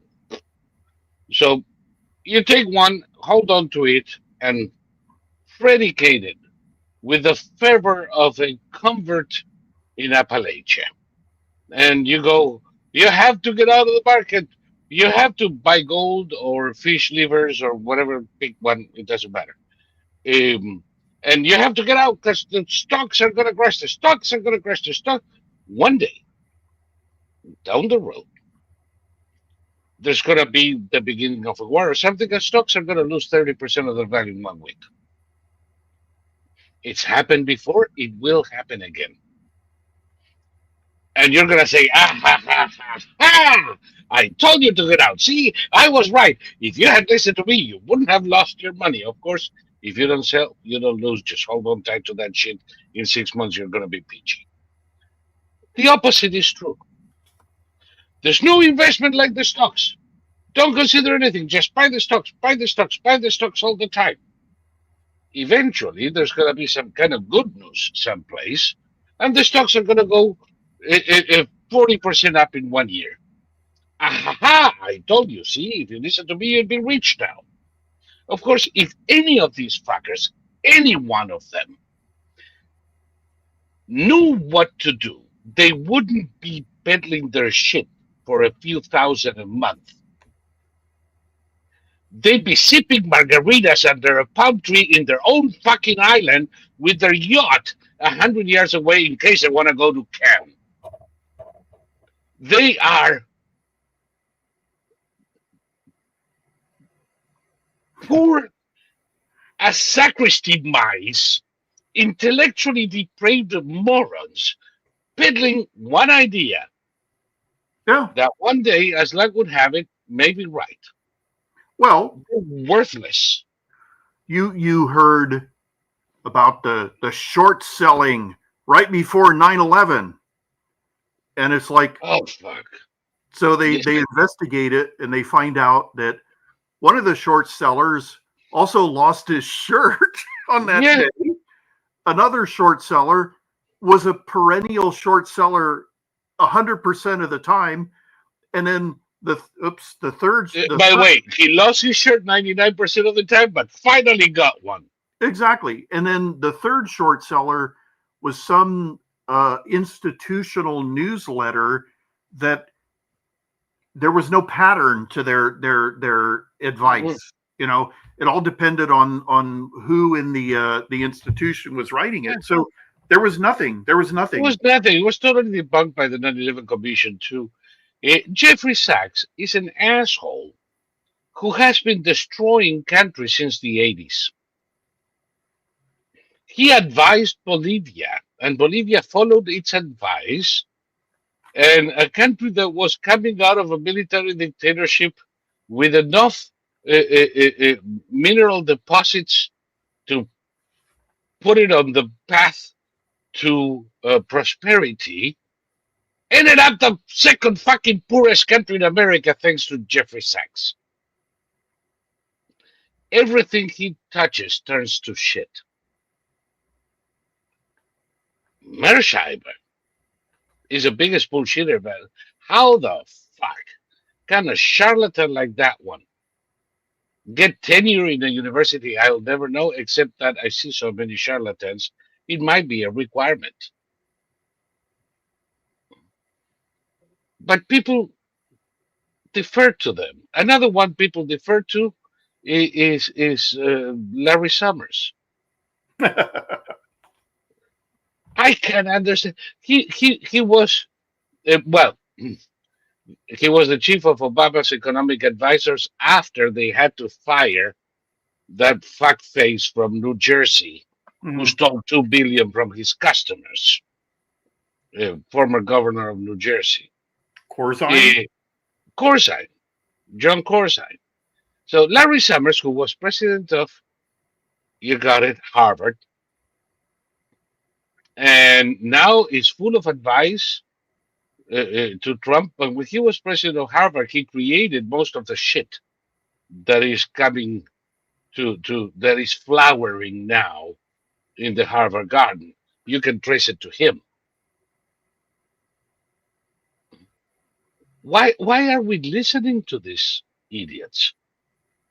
Why is anybody using them as a reference? Oh, experts agree, and the experts are these fuckers. Well, anytime a reporter says experts agree, you have to do what Paul Revere say and say who?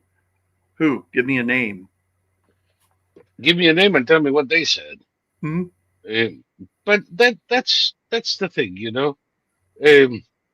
Sachs says Emery was the guy who defined the supposed BRICS, developing sector, as a market fine pitch. It's worse than that, Emery. Because you see, I was in the business and I remember clearly. Every 2 years or so, I can say this now. The financial industry in the US is a ginormous fucking Ponzi scheme.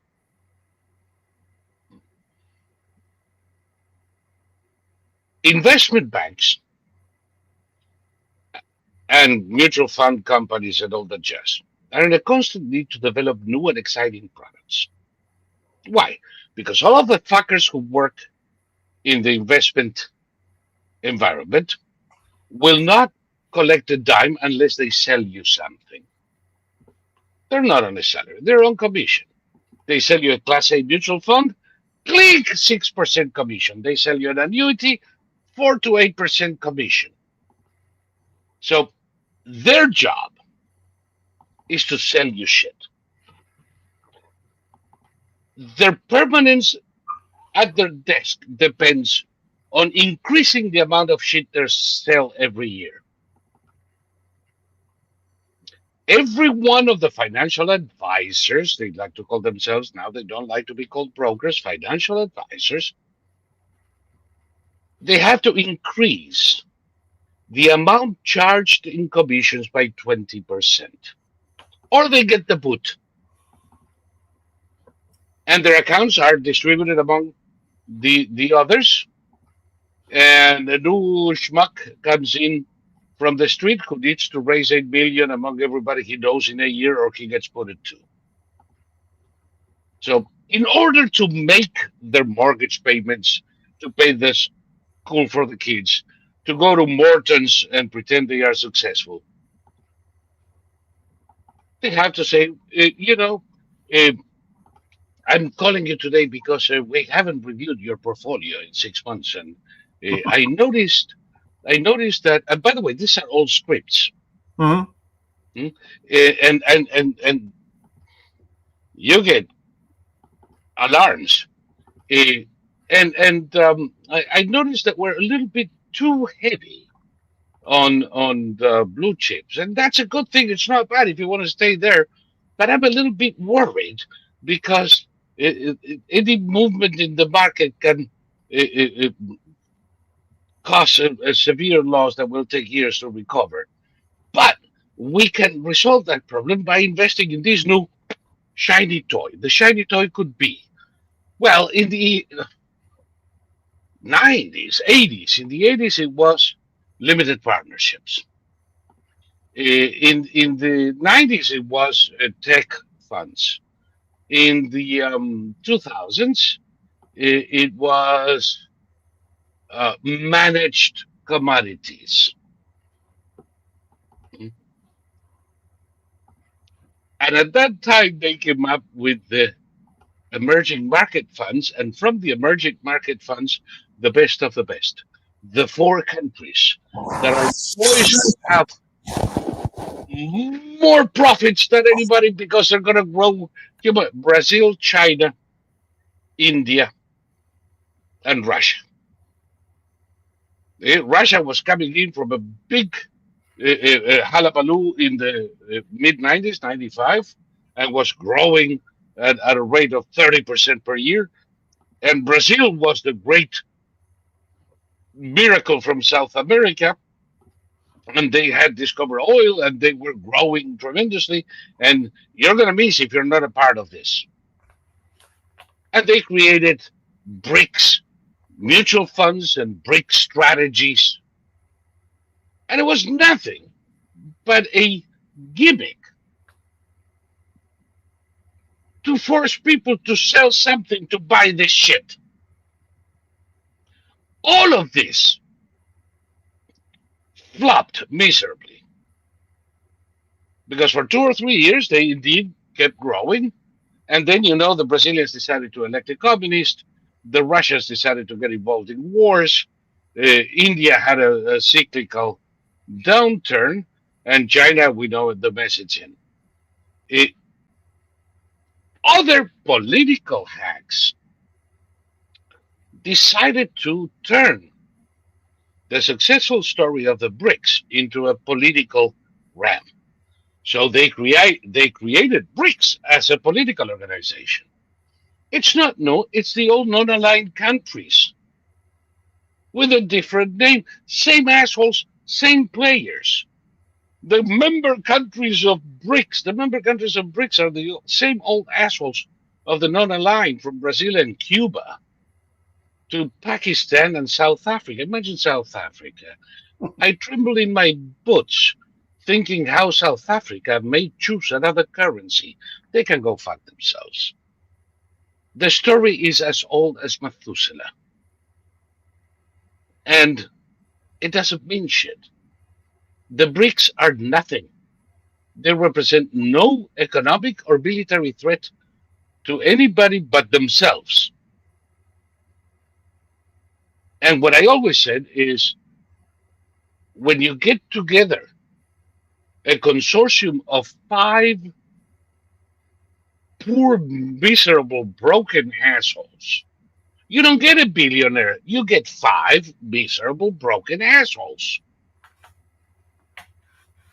By combining the fortunes of countries that can barely afford food for their people, you don't get a superpower.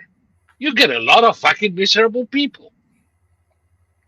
I saw a South African video that showed a young man walking along the street, and he had big long dreadlocks, and all of a sudden he found this huge pile of cash that was held together by a big thick rubber band.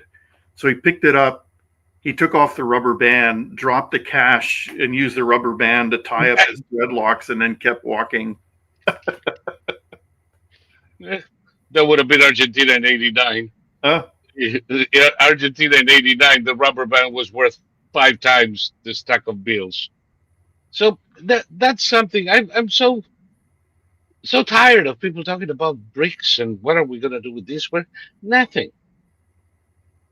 They'll implode. Not to mention the fact that naturally these countries have such diverse needs that they cannot stay together for a long time without fucking each other up. They're always one election or one military coup away from being something else. The only thing that unites these countries at this moment is hatred of the US. Well, welcome to the club. All you have to do is look at the videos of like the Indian Parliament when they start throwing their microphone stands at each other. I mean, it's like, holy shit. As crazy as our members of Congress are, when was the last time you saw somebody, do an overhand toss of a microphone stand? And like in India, there were like these showers of them. It was just like, or Brazil, where it's like, I don't know, Brazil is something else. It's like the guy gets thrown out of power because he's corrupt, and then they reelect him. That's Brazil. And they reelected because the most corrupt judge in the Supreme Court is the guy that on his way out he put in and owes him big. So he reinterprets the law to put him back on the street. Yep. And it's not a government, it's a criminal association. Well, the worst massacre of prisoners in world history happened in Brazil, where all the prisons are run by gangs, and these 2 gang members got into a fight and they were led away. And what kept happening was that they kept getting replaced by other gang members. So the fight spread into the interior of the prison, and then the prison staff abandoned ship and called the military police. And the military police arrived on scene, and as the prisoners saw the military police arrive and begin to form up in the courtyard, they started throwing all their weapons out the window to get rid of them, and they held up signs saying, "We surrender, we surrender, we surrender." The military police were told to go in there and kill everybody you can, regardless. So yeah, you have 10 minutes, then you stop. Yep. So they went in there and they just started shooting people, and prisoners had stripped down naked and were standing with their arms up. Out of all the several hundred murdered, something like 90% were shot in the head. So they were shot, and from the angle, a lot of them were kneeling when they were shot. Yeah. And that was how they restored order. And that's Brazil for you, I don't know. Not just Brazil. I remember when they In Argentina, they killed a bunch of prisoners escaping. Mm. The problem is that blood ran from the thorax and belly into their legs all the way to the knees. Mm. There was no blood from the knees down. Mm. It's amazing. It's a peculiar phenomenon that happens at that latitude. You know that when blood gets to about uh, uh, uh, 3 feet from the ground, it stops falling. Mm. Amazing, huh? I don't know. All those Savages. countries we've been talking about, they have natural resources that we would kill for in this country. And look at them. Look at how horrible they are. Well, the biggest canard of them all. The country is rich in natural resources. Oh, really? How much is a natural resource in the worth when it's still in the ground? In the ground, exactly. Yeah. How much is it worth? Yeah. Oh, zero, nothing. Nothing. Zero. It's fucking dirt. So these countries are not rich in any sense of the word. In order to become rich, you have to exploit the resources, get them off the ground, process them, and sell them. Something that they have failed to do for the past, 300 years, and in some cases more. Yeah. Yeah. And unless we go over there and do it for them, and then they nationalize it, and then they throw out all the Americans, and then they try to arrest the fleeing Americans because they realize, holy shit, there isn't a Venezuelan alive who knows how to run the oil industry. And then you end up with Venezuela as it is today, where their greatest export is professional criminals. Well, let me put it this way. From transportation, from steamship navigation in the Orinoco or the Plate, to railroads, to the extraction of oil and its refining and shipping, to all kinds of factories, from cars to refrigerators, from the flour mills and meatpacking industries of Argentina to the leather industry of Brazil. All of them were created by American entrepreneurs. Sure. And all of them were fucked in the ass, expropriated, and they were lucky when they could get out of the country alive. Yeah. So no, we were evil for doing that in those countries. We were evil, and those countries, they're much better off, just like South Africa. And my advice to potentially, now everybody wants to invest in Argentina. You know that I'm no enemy of Milei. Mm-hmm. That I actually look at him with a mix of awe, how the fuck could he do this, and approval. But if you invest a fucking dime in Argentina, you're out of your mind, and you deserve what's coming to you. Yeah, you're gonna lose it. You've got to give it. You've got to give it what?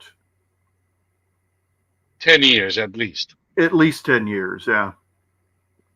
Because right now, whatever you invest in there, 2 years from now, you have a coup, a new government, they close the markets, nationalize everything, and you are jacking off, trying to get out of the country with the moment they open the airports again.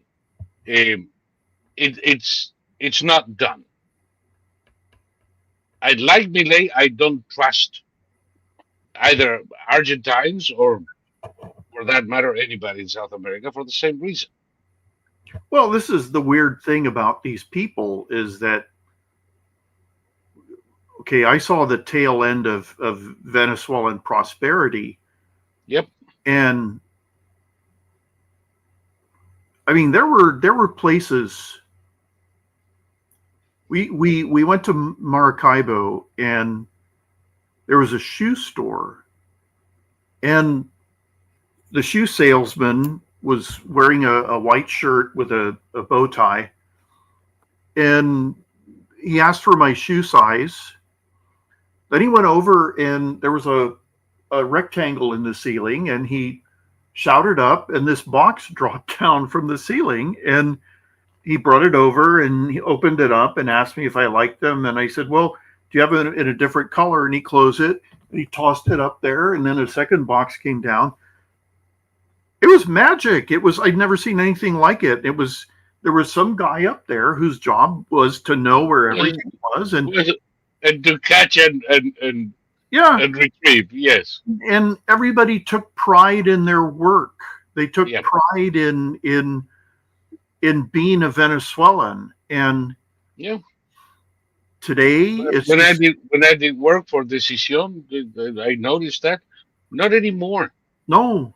And the problem when you get too enthusiastic with somebody like Milei is that if you get distracted, you might end up, somebody's mentioning in the chat, the chainsaw. Mm-hmm. You might end up with the chainsaw up your ass right after they pull it out of his. Mm-hmm. Because I don't expect Milei to betray you. I expect Milei to be in the same boat with you when they sink you. Well, this is why Trump and Argentina have to develop this rock solid military cooperation where we build a base in Argentina, and Milei and his people tell everybody, you try anything, you're going to be dealing with U.S. Marines. Yeah, or you can end up with Cuba, where the U.S. Marines are still in Guantanamo, but that is not helping the people of Havana. True. Because we might end up with the base. We have to get everything we can now, and we may end up with a base. Because once we have a base in Rio Grande, there's nobody down there that can dislodge you. Mm-hmm. We're going to leave whenever we're good and ready. Mm-hmm. Mm-hmm. But that is no guarantee for Argentina itself. I'm sorry. There are too many sons of bitches. Look at Chile. Yeah. After Pinochet, which now there are assholes who are trying to whitewash the son of a bitch like they're trying to whitewash Hitler. Pinochet was a sanguinary, genocidal maniac. Yeah. Now, after Pinochet, they had a series of reasonable governments, not perfect, but reasonable. And Chile went on to become the jewel of South America. I remember the articles. Okay. And the articles everywhere, and the growth. I mean, I remember Ladeco, a little airline, became a powerhouse because they were bringing cargo to the U.S.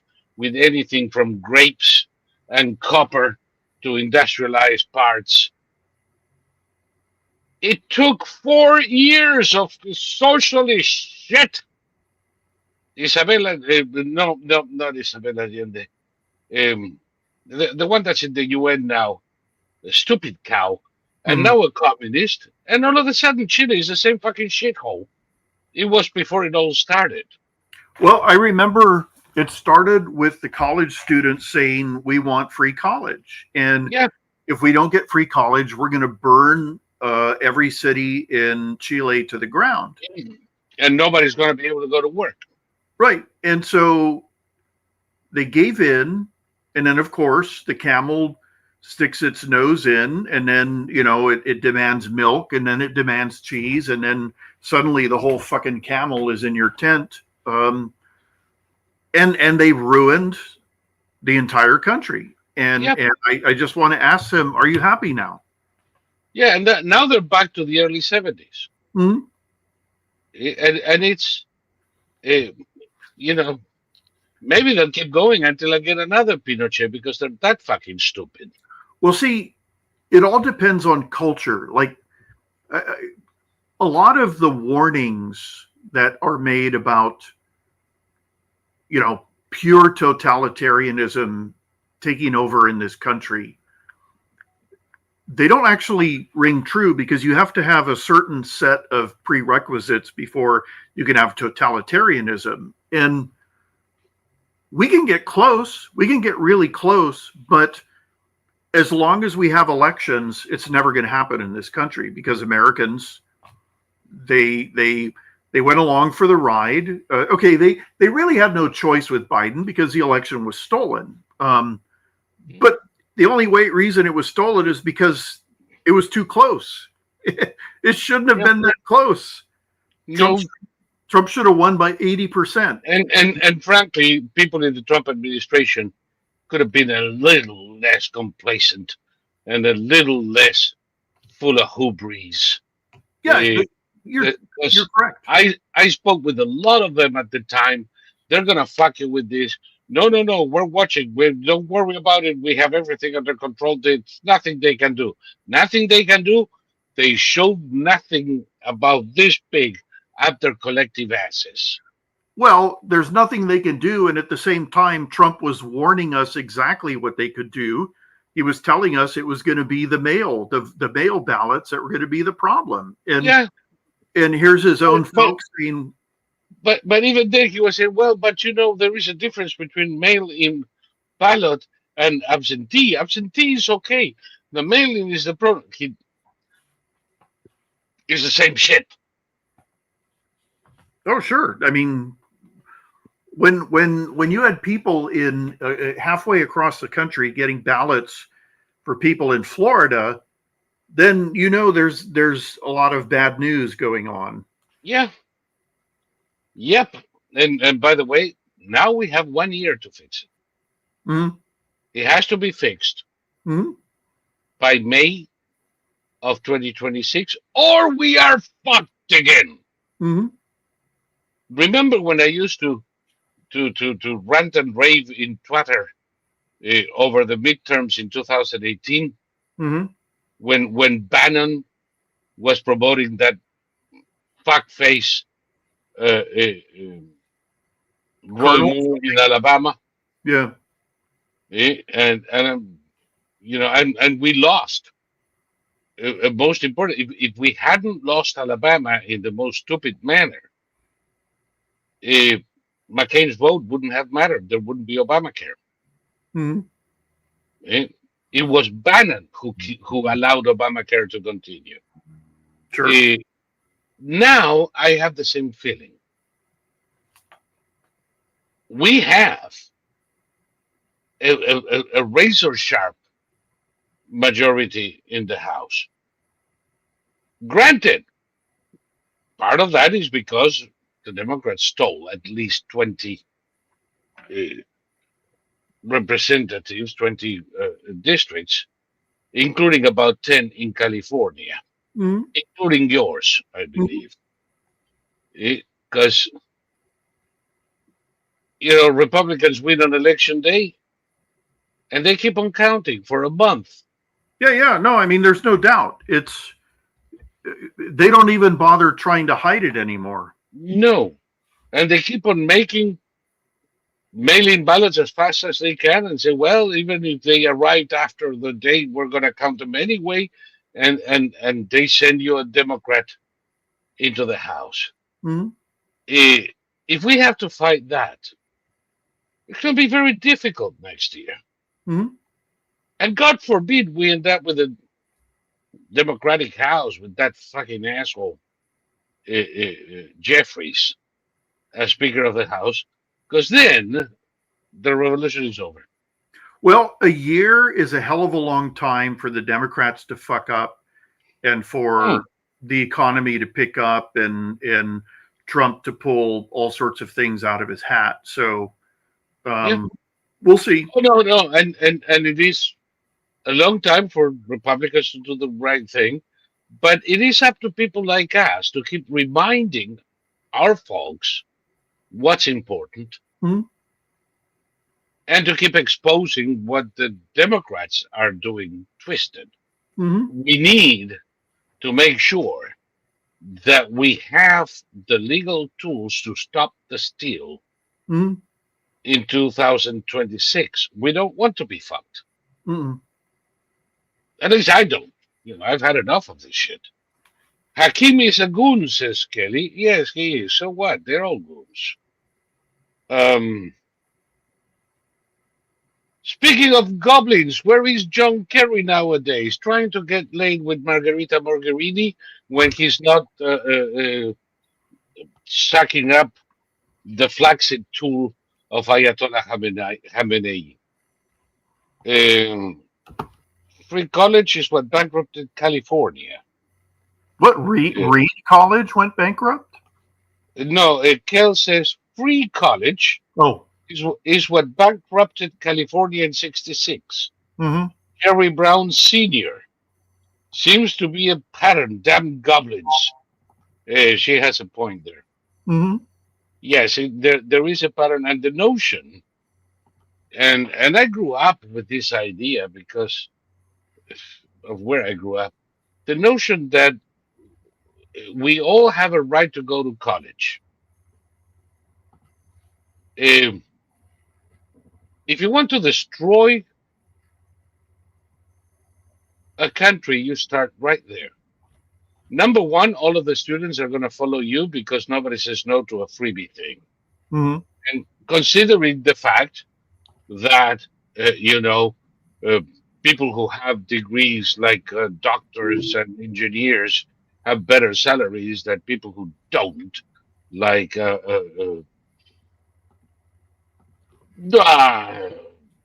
janitors and waitresses.